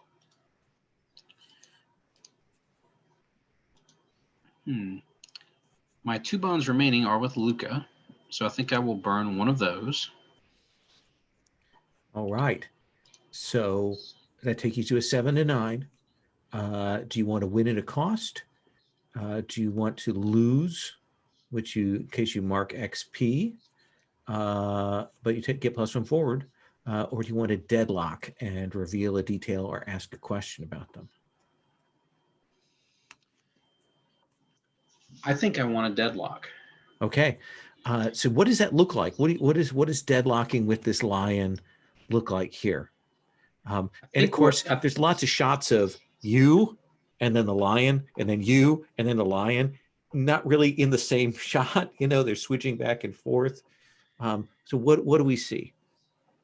I think we see basically us sort of doing, because obviously this is Coeur de l'Épée. You see me in a classic sword fighting stance, moving around, and I'm keeping pace with how the lion is moving, but not outpacing it, so that it doesn't appear that I'm and then fleeing. A paw comes out, and It's like big. Yeah, and he can't parry a lion, obviously. So what he tries to do is sidestep and just poke at it to just give it that enough sharp pain that it will hesitate. And I think that's where they're deadlocked, is where they're just basically sort of staring at each other across this gap. Like the lion knows that shiny thing hurts, so it is reluctant to spring at me while I have that up. And I know that if that lion really gets its mind to it and springs at me, I might kill it, but it's probably going to kill me before it dies. Absolutely. So we're in this sort of deadlock here, and I think the detail I want to ask about is, I want to see if I can get a clue as to who set this up. I think I want it to be Martin. Oh, my friend, it is undoubtedly Martin. And I think there is sort of in the distance, you get a flash of a face. They got that cloak and the tricorn, and you get a flash where he pulls down his mask for just a moment and then vanishes into the crowd. And I think I whisper, you see him, we see the camera sort of focus back, and you see this sort of amazed look, and let's come to Renaud. What are you doing? Your companion has headed out into the garden. Your other companion is clearly figuring out how to engage something. Luca, have you separated off from me, or are you? I suppose what I would ask first is, what's your play? What are you planning to do as you head out? That's you, Patrick. Oh, sorry. I mean, in general, I'm gonna go try and find a few of those like cheaper displayed ones to swap them out that I have the fates for. Get those back to you, and then I don't know, probably tailing the fox to see what he's up to. See, so you'll drop something off to me. I'll do my best to be prepared. Yes, you do your best. I'm sure it'll go well. And so what I figure is some time passes. A few minutes, I will have moved through the crowd. I'm heading to check on Jeanette, but heading in that direction. When I would like to use a move, because if I don't use it now, I'll never get to use it. Mm-hmm. I'm going to use my shadow boxing. And what is it that you want to have happen? I believe that my bumbling assistants, my people, they, unlike me, noticed when the fox dropped that shit off in my pocket. Mm-hmm. And so their thing is, oh my goodness, he's going to get in trouble. Out of his pocket before? Well, they want to make sure I know it's there, so I can handle it, so I can be aware. Because they're trying to not show that they're helping me. Yeah. So, Let's have you roll. All right. So let's see, what would that roll off of? It's them doing it. Working with me. It's either going to be water or fire. Let's go with water. Okay. All right, because that's awareness and wisdom and stuff like that. All right. Roll well. That's a 7. And I don't see a good reason to burn enough to... I don't think I even have enough to burn there. So I think that there'll be that moment when someone bumps into you and perhaps spills a little bit of a drink on one of the pockets there. But I think that there's still a couple of other things secreted about your person. Okay. And so they move away rudely, and as you go, you're like, and then you look, and there is a little, brilliant, beautiful bracelet with the royal crest upon it. My suite has already dropped it off. It's not a surprise that I would not see him do it. Amazing. And I will pull it up out of my pocket. Petre, mon ami, if you would be so kind as to drop this in Monsieur Pierre, and I'll kind of motion into his hat. Jimmy Blues. And we'll take it and we'll fly over. And I think that since you haven't had a chance to use the Raven, this is the first time, I don't think there's a roll. Oh, lovely. Thank you. I think that there's this moment where it goes over and, alights and it kind of waits and then it kind of falls into the brim of his hat there, kind of sits. No one can see it. And then he is sort of in the rafters waiting for your signal to come back. Does that seem good? Yes.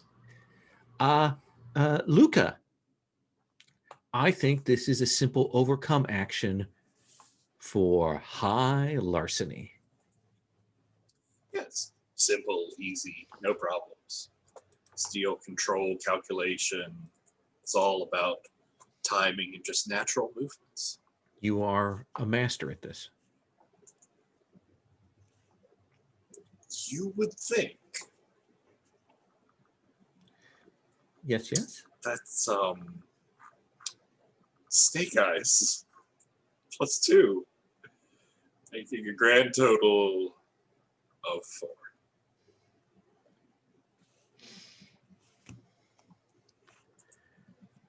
I think that the thing that will happen is as you get to one of these statues and you pull the paste out and you are nearby a number of these people, there's a moment when you kind of unwrap it from the cloth that it's wrapped in and you start to bring it out and it pops and sparks like a little firework here in your hand, and you kind of and you drop this jewel to the ground, and these two guards look at you, see that, look up at the jewel that's on their thing, and they go to draw blades. And I think that when that happens, you also hear some other sparks and shouts and maybe even like an explosion, and you hear Six Tyrannus. And it sounds like something is happening in the main hall right now. Some sort of maybe attack or a bombing or something, even as these guards come in at you. What do you do? I make a big deal about the explosions that are happening in the attack out front. Help, help, they're throwing bombs in here and they're exploding fires out front. Oh, what is this world coming to? That even the balls, even these sacred events aren't safe. Mark the element you rolled with for that Snake Eyes, and then tell me what you want to roll hearts and minds with to convince these two guards that you're not in fact part of this bombing crew. Oh, it's definitely fire. It's that fast thinking, just trying anything and going 100% with it. Oh, come on. That's technically better, but it still comes the same of a 4. So I think I that swear I'm rolling d6s. I was going to ask here in a second if you were Darylding it. I think that one of them puts a blade in you. So please mark what you rolled with. Fire. And they are closing in on you. Clearly going to grapple and take you down, and the situation is not good. We'll come back to you because there's someone who is in potentially a worse situation. Hey, Captain de Montaigne, you're still fighting this lion. You're deadlocked with this lion there. And isn't someone coming out into the garden right now? A lady? Yes, I think you will hear a shriek as this woman has kind of come up behind you and kind of gotten lost in the garden. And then she shrieks and this lion looks at her and stalks forward. Clearly, this is easier prey than the person with the sharp pointy thing. And I think immediately he has to leap forward and press again. Let's have you roll duel, still on your scale.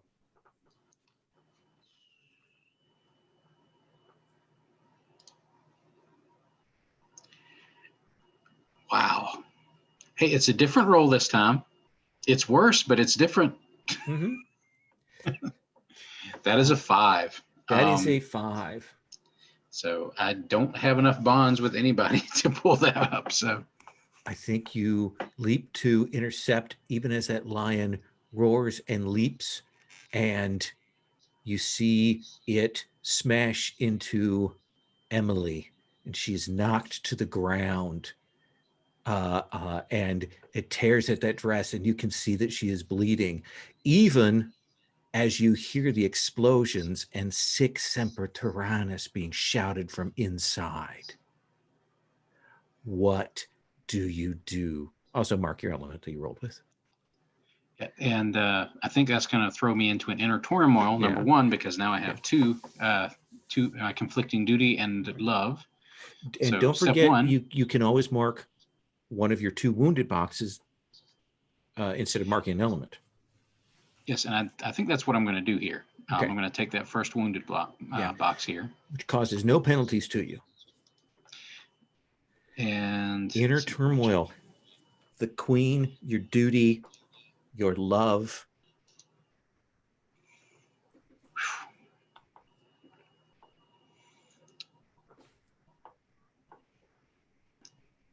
So I'm going to check the wounded box, but that's not technically my real wounded yet. So, okay. Okay. So let me see what. Is you more interested in drawing it away? You still full on duel? I think I need to. I think I'm going to try and draw it away. Okay. So let's I have don't you think do. I can kill it quickly Let's enough. have you do that inner conflict roll. So let's see. See whether you can get the will together to do what you really want to do. I think this has to be speed and passion. So I think I'm rolling with fire, which unfortunately is a +0. That is a 3, so it does not go well. The problem is that you hesitate. The problem is that for a moment you see her, but then you hear that explosion, you're drawn, and you look down and you can see that the lion has sunk its fangs into her neck. Please mark whatever you rolled with. And I think there will be a red haze that will come over you, even as you hear laughing from another part of the garden.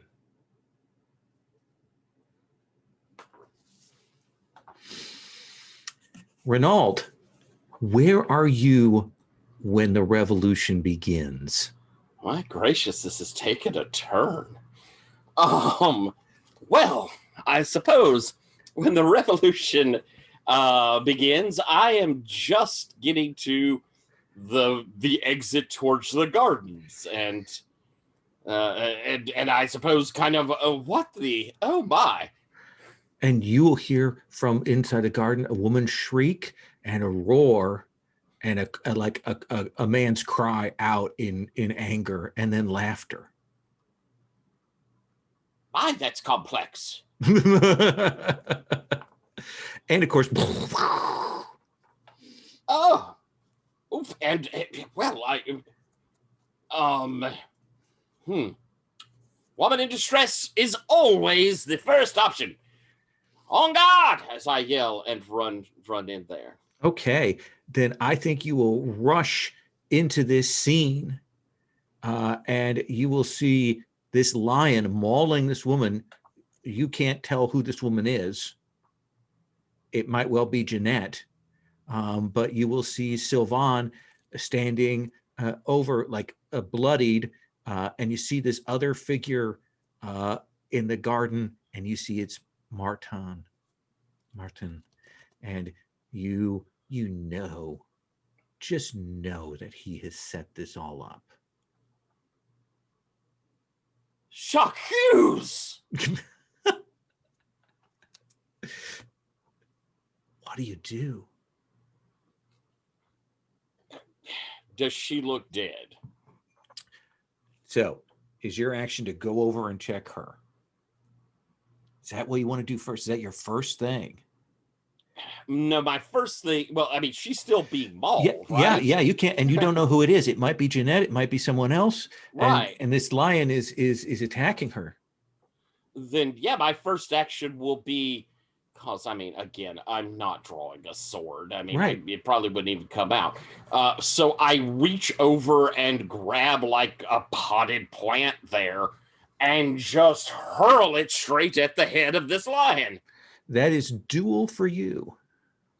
It is. It is. With improvised weapons here. That's the sword I use. And so I'm rolling with fire because that is my thing to do. I did not roll well. That's a 6. Boy, this thing has turned on us. But I will be spending I have some stuff left. So I'm going to spend my bond with Lady Jeanette. And I don't know if that has to be described out as how it's done, but no, I think you're worried that it's her. I think that's exactly Excellent. what it is. Perfect. Then I get a 7.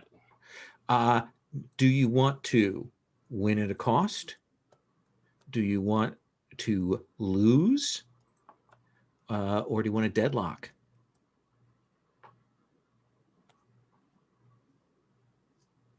Oh, I'm gonna win at a cost. Okay. I'm sending this thing away. Yeah. So do you want to mark an element then, or something else? Let's see. The option to mark an element. I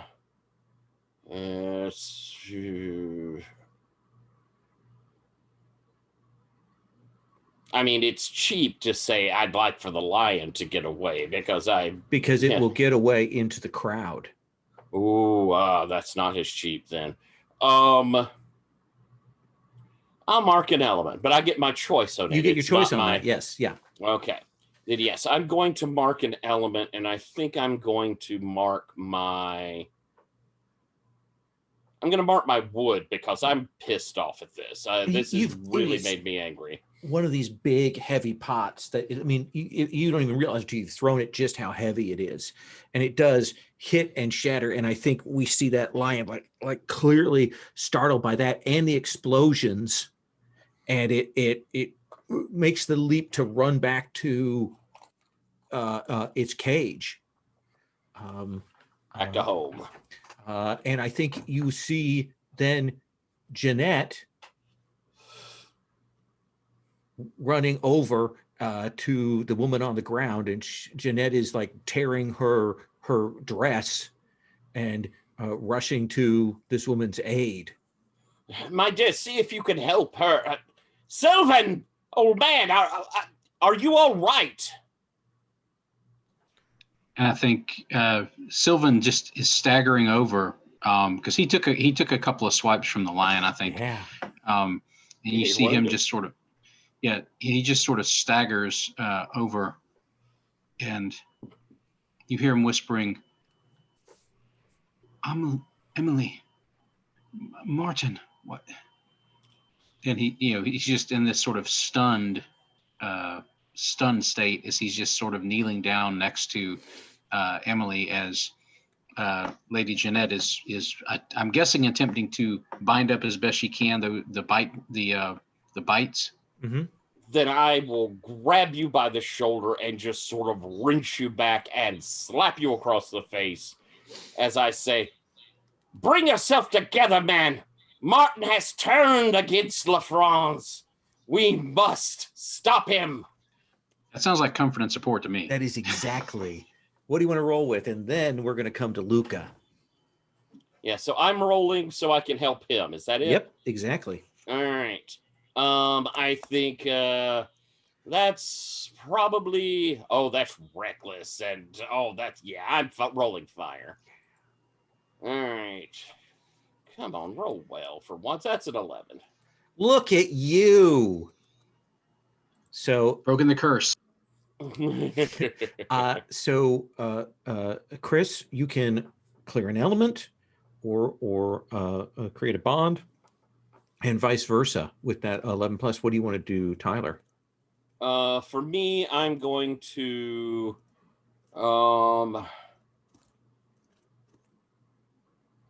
you're fucked for bond, so you could use one, couldn't you? You need to heal as well. So yeah, I'll give him a bond. Mm-hmm. I think, yeah. Okay. I'm okay for hurt. So Sylvan, write down a bond, and you may clear an element. We will come back to you in just one moment. Luca, the avocado is turned. Here we are. The situation is bad. Can we make guacamole, or are we just gonna have to throw it in the garbage? What is it that you wish to do? Well, obviously, It's all smacks of your father. Oh, this is all 100%. Every moment, every second, every scream of this is definitely my father. Even though he's old and incompetent. Fair enough.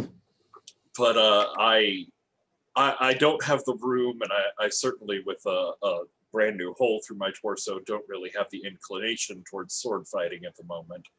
But luckily, my father's trap has left me with some more tools to play with as I reach into my pocket, pull out the rest of the paste jewels here, and unwrap them all as I fling them in the faces of these two guardsmen.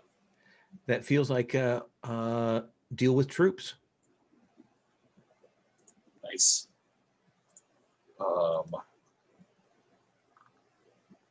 This is, I guess, caution and focus to get the timing of them sparking up and lighting, not in my fingers, but in their faces. Absolutely.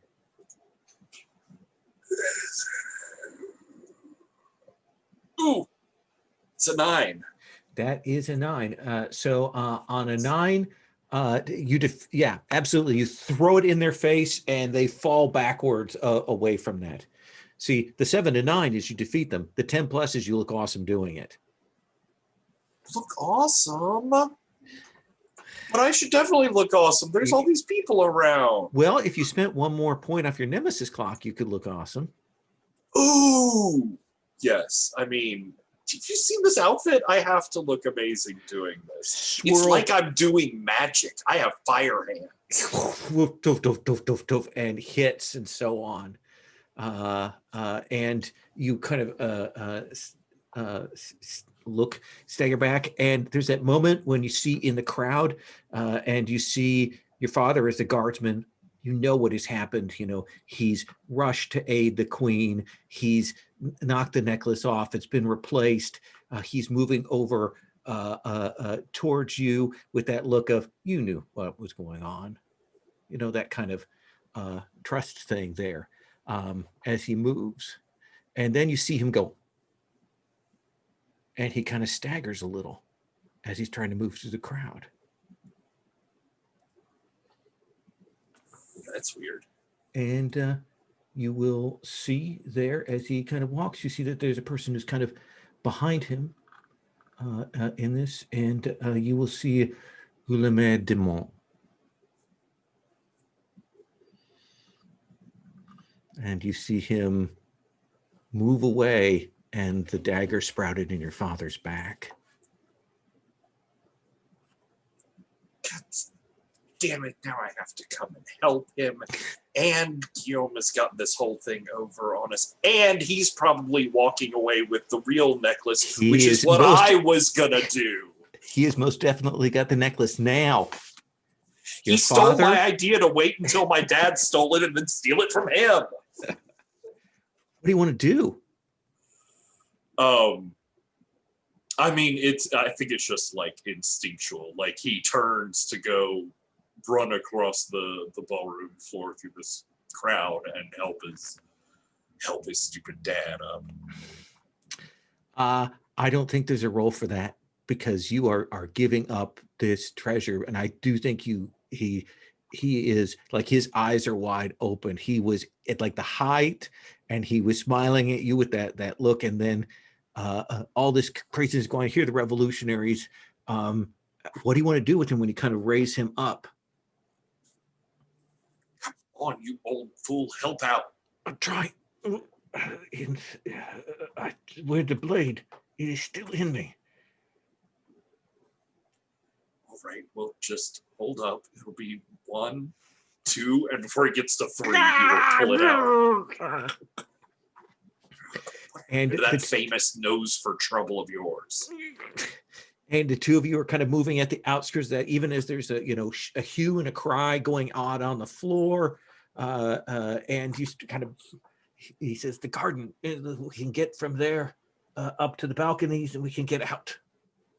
I have a way out, don't worry. Okay.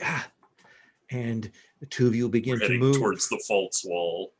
Absolutely, making your way up those stairs, even as people are rushing down. But Sylvan, what do you do? I think Sylvan at this point, like the one haze has subsided. He can't tell at this point if Emily is alive or dead or is soon to be dead. And I think he's just been like steeled again. He's actually recovered his steel stat, and he raises up and he says, "Vive la France!" and he dashes back into the building. Okay. So you're going to run in and attempt to essentially deal with the revolutionaries. You leave Martin out here in the garden and rush in. That is perfect. Let's have you roll deal with troops. All right. Let's see if this roll goes any better than the others. Let's see. I do have a little bit of help on the troops move from my. You got a +1 for it in addition to your stand.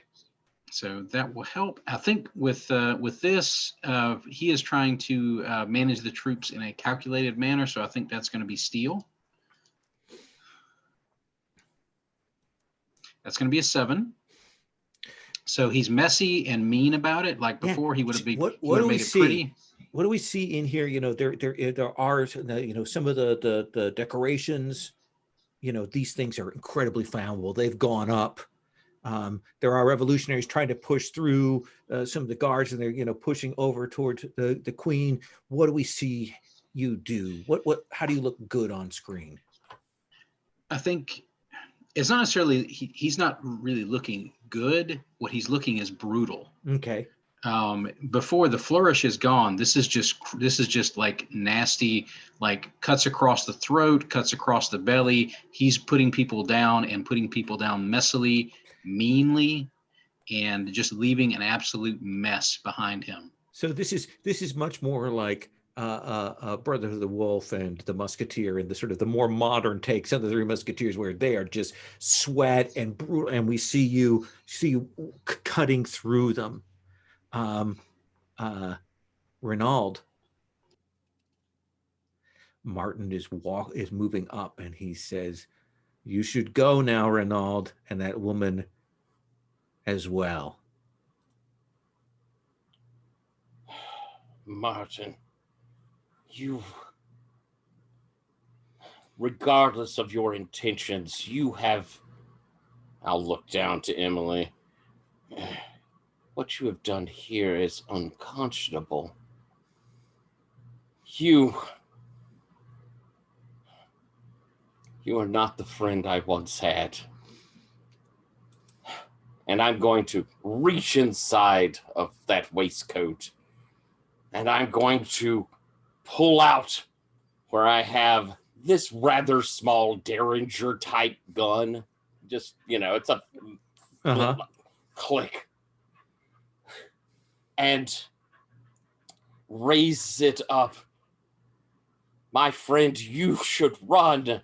But I'm just not great with it. So my finger kind of pulls on it, and it fires up into the air. Now, I would like to invoke my favor from the captain of the guard, so that as I'm distracted, Martin, the captain of the guard is the one who runs out and hits him, because I am attempting to duel whoever my beloved's nemesis is that is running.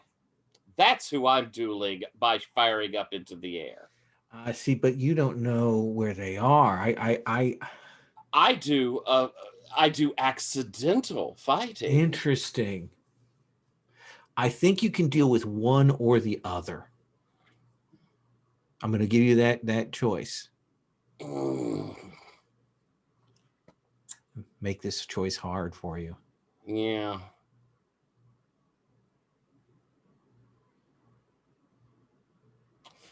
I'm a terrible person. I'd rather have the fun of getting the guy that stole the stuff than my friend killing him. Duel. All right. He's named. So this is my first time going after a named person. I get a +1. Yep. This is definitely coming off of fire. So there's my, so I'm rolling at +3.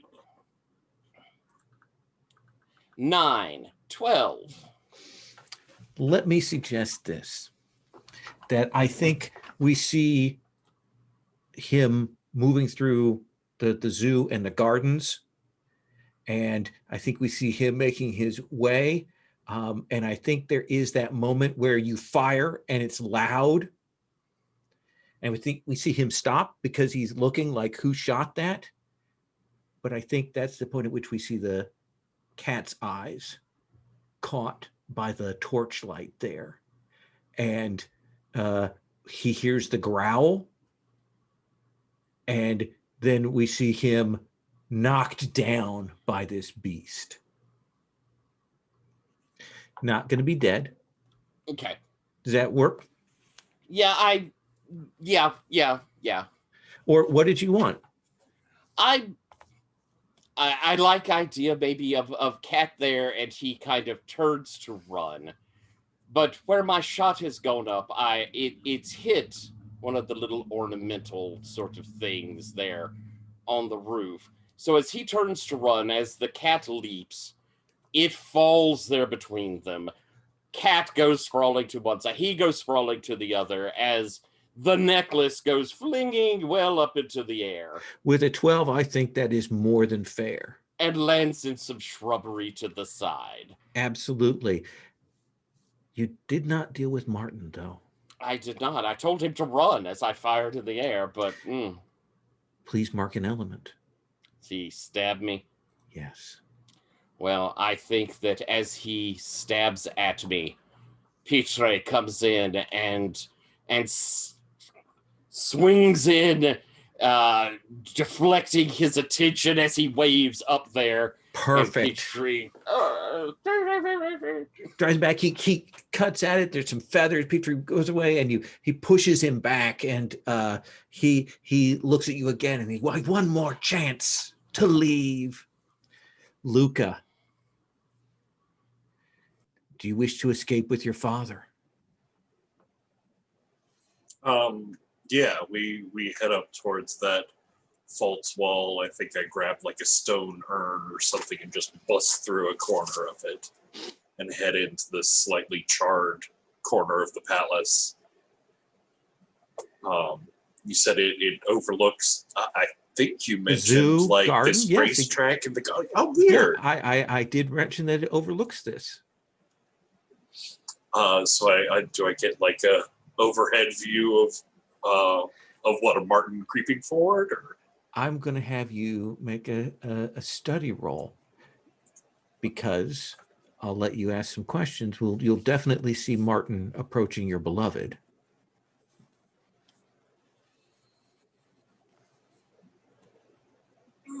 It's gonna have to be Earth. So I have to fight someone. I've got the vapors. It's a 6. So you don't see the necklace fly. You don't know where it lands. But you do see Martin moving in to try and stab your beloved. Your father's like, come, let's go. We have to go. We have to go. Wait here and try not to get stabbed again, as he's just going to set his father to the side, run towards an open window, and go diving out towards Martin. All right. That's duel. All right. I still have my water. Yes. Ooh, it's a 9 + 1 is 10. So, boom, you will come down out of nowhere, swing down. Suddenly, Martin is laid out on the ground. Luca, are you showing him mercy?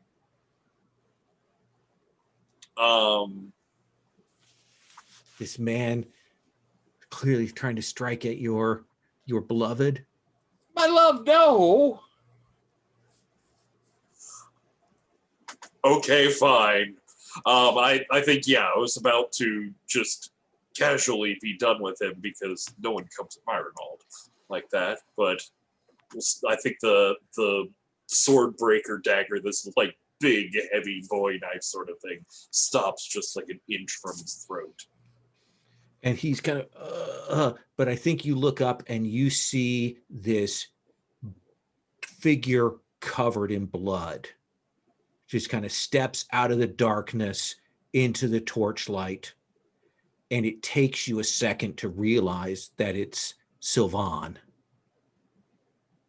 as he's burned his bond to appear on the scene.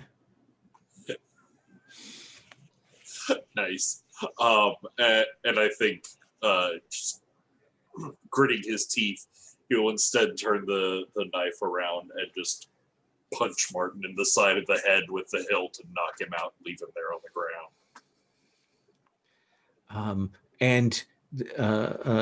You see that Jeanette continues to try and bandage and treat this woman, Renaud.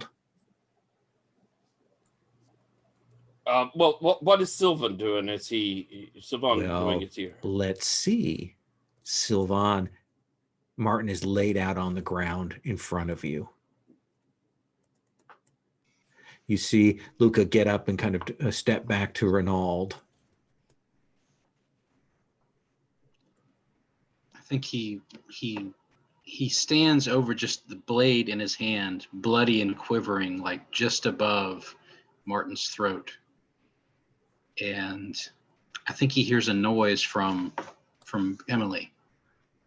And I think that pulls his attention away and he goes to her. And I think, I'm not sure if he'd roll comfort and support to help her or how that would work in this situation. Well, I think in this situation, my question next would be to you, is she alive or is she dead? You tell me.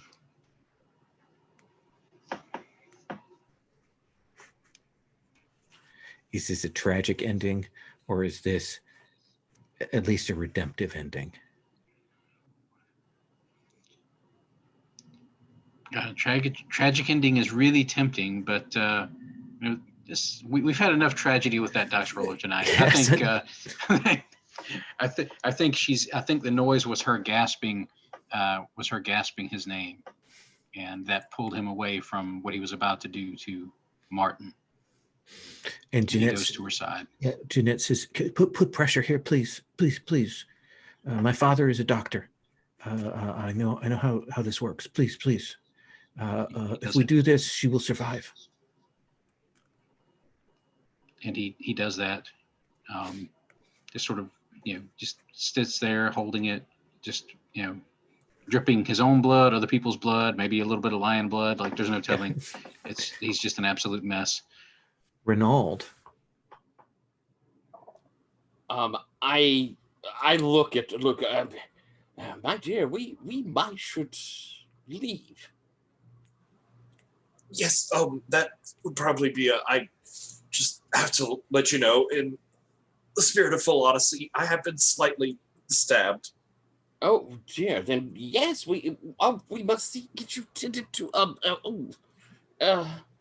on, come, and I'll kind of support you and begin moving on. And I think as I do so, I'm like reaching in my pocket for a handkerchief, and like one of these fake things. Now fling it kind of over there towards Martin. Flop, it lands over as I pull out a handkerchief to begin taking care of you as I'm trying to walk you away. Thank you. I wouldn't want to pull you away from your date, though.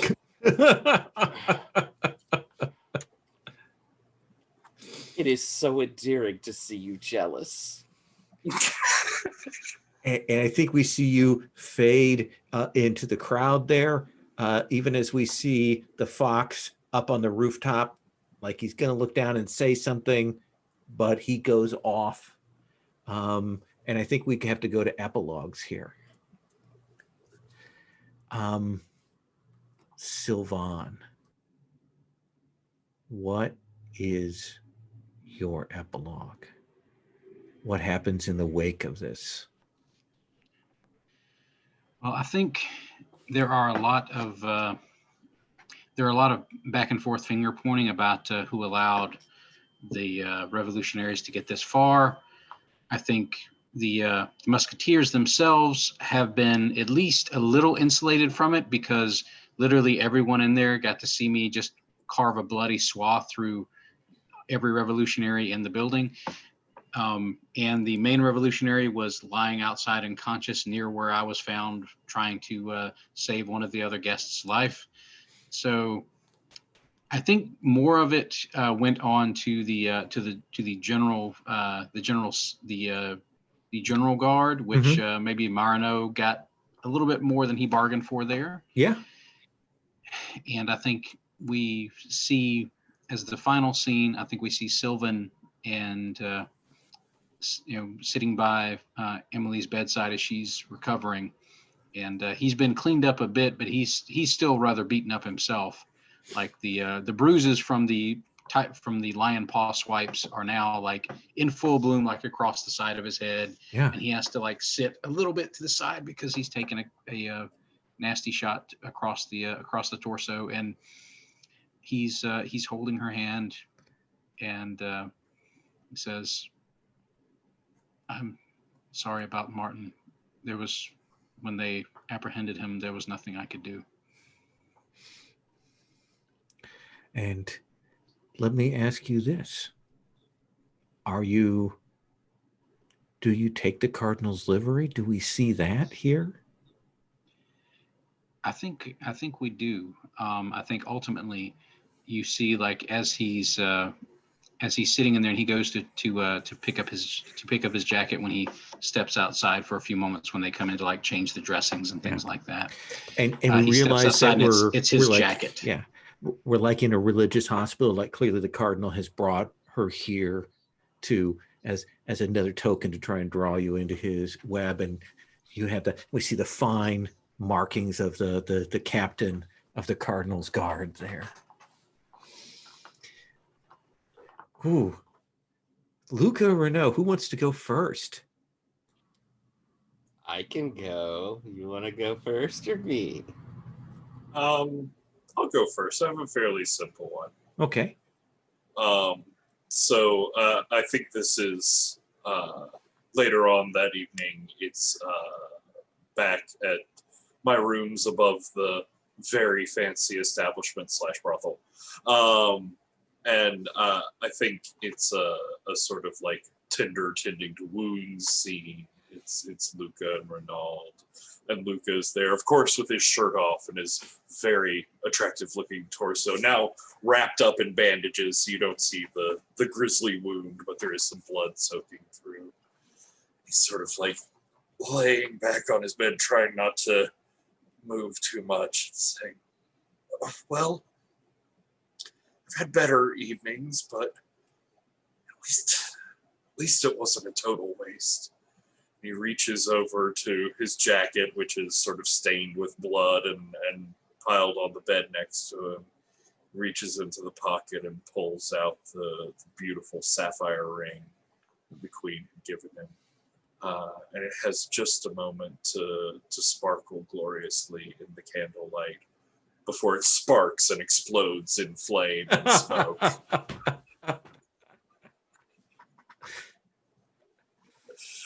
Brilliant, brilliant. Tyler, Renaud.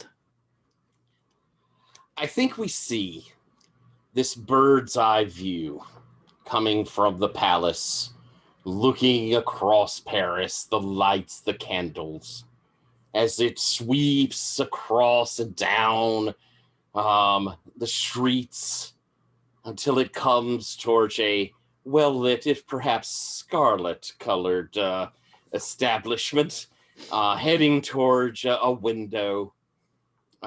We see into the window this bright spark as a ring kind of explodes, and Renaud and Luca kind of jumping back from it, and and Renaud kind of looking down, and them kind of sharing a laugh of, oh well, what can you do?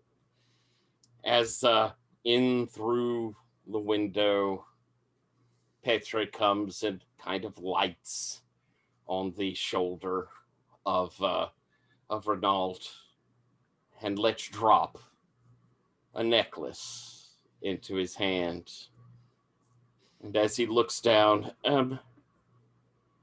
is this another fake, my love? Luca's like hiding behind the duvet. And I think that is a great line to end on. Wow. That roller did not care for you people tonight. Oh my God. It's like, how many different ways can I roll a 4? Wow. It was mean. That was mean. Sherry said that Daryl, not this week, but the week before, like, he said that every roll was a fail for like the last 2 hours of the game that they played. Wow. So let's do just a quick stars wishes, if you don't mind, a little commentary. Chris, we'll do the same order we just did. Thoughts, comments? I super enjoyed this. I mean, I like Hearts of Wulin, so this was an easy sell when you offered it. So, but I also enjoy the little musketeer bits. The only thing I can think of that might have made it more fun is if we had been able to already had like little special like musketeer style names for all the moves and playbooks. Like if we could have worked that in, I thought that would have made it even more fun. But it was still super fun. I love the characters. I loved rolling inner conflict every 5 minutes because of how messed up poor Sylvan was. That was awesome. Yeah, renaming the moves would be a lot of work, but I think it could be super fun. I went with as the stretch goal author did it, and those are fun. But yeah, and I don't know enough about the period to come up with stuff, but I think there's potential there, like for a fun little hack to change that over.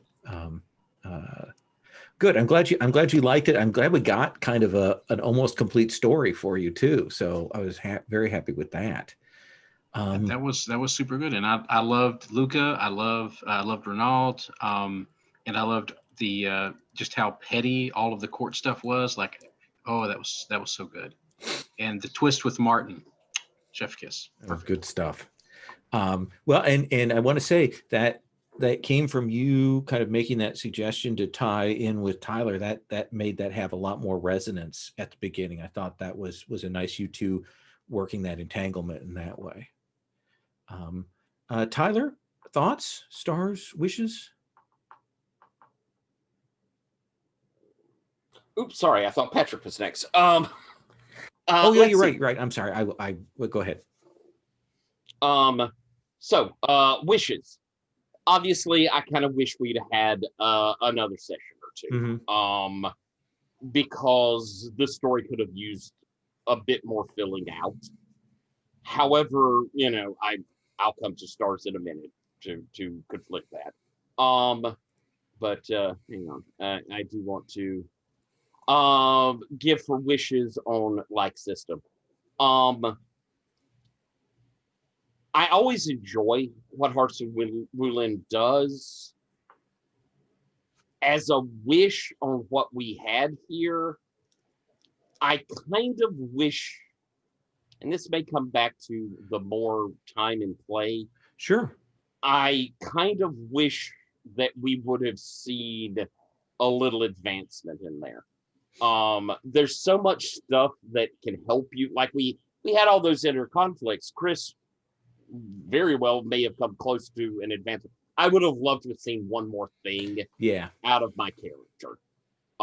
Especially since it really was the last session that I got to use any of my special moves. So there's a wish, but that is, you know, things are what they are. So that's a wish into the sky. It's certainly not a pointed. But that's a good GMing point to know. Like if you have something that's only going to be a 2-shot, maybe don't do XP and just say when you get to the second shot, take an advancement. That's probably a more satisfying way to do it. So I think that's really good feedback. And again, like I say, it's a wish into the sky because things were what they were. And now I'll hit the stars of, oh my gracious, this last session was super intense. There was, I'm pleased with how emotionally invested things got. I like that Martin came in there and became really important to us. That was a really nice pull that you did, Lowell. And I think Chris and I used it well. I am pleased that in the end I chose not to go after him. Yeah. That was, I wanted a character. First off, I always show mercy anyway. That is part of me, of the character. But I had a kind of happy-go-lucky, kind of comedic style character. It would have been very bad, I think, for my friend that I had hidden who had done these terrible things to then be murdered on the patio there. No, if it had ended in total tragedy, that would have been a real shame. So I applaud how all of that worked together for that resolution. Chris, I loved all the pull that you did into the character. Again, this last session was just first rate, and there was so much neat stuff we saw out of it. I love the relationship with Emily. I love that even when she was hurt, there was still the go to protect the queen, go to protect, Vive la France. That was a nice statement of the character. Patrick, holy crap. Everything in both sessions was so good. So good. Love the interactions you and Lowell had. Big stars to both of you with the fox and the spider. Those interactions were so great. That was such a cinematic hate-love relationship. The fact you went back to him when he was hurt was really good. It was a nice use of the entanglements, Lowell, to see things develop there. Patrick, I loved how our relationship was. Yeah. I thought there was something really sweet in how we dealt with each other. Ronald is a good person. And I think you could see why he liked Luca, why he was in love with Luca, in how you played. And I think you could see why Luca loved him in how you played. And that's just really nice. I thought it was sweet and it was very pretty. Good stuff. Yeah. Yeah. Patrick. This is great. Like this session in particular was just a wonderful self-contained arc, and like started slow, started calm, a great ramp up to tension, and then like everything just exploded, literally caught on fire. It was great.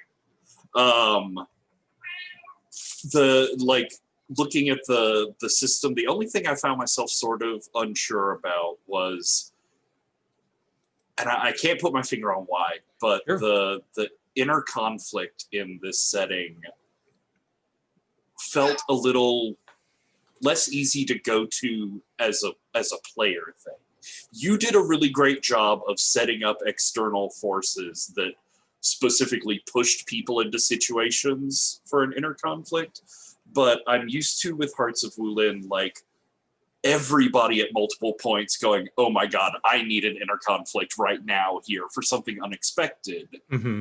And I didn't feel that come up as Right. much in this setting. And I don't know what it is. I do think it is something about the genre that isn't as, or is a little more drawn out. You aren't as hard on your sleeve there. So I think that does. One thing I forgot, and I want to bring this up, is that the inner conflict move is modified for this version, but I kept forgetting about it, that on a 7 to 9, you can mark an element or withdraw from the situation, but then you also have some additional options.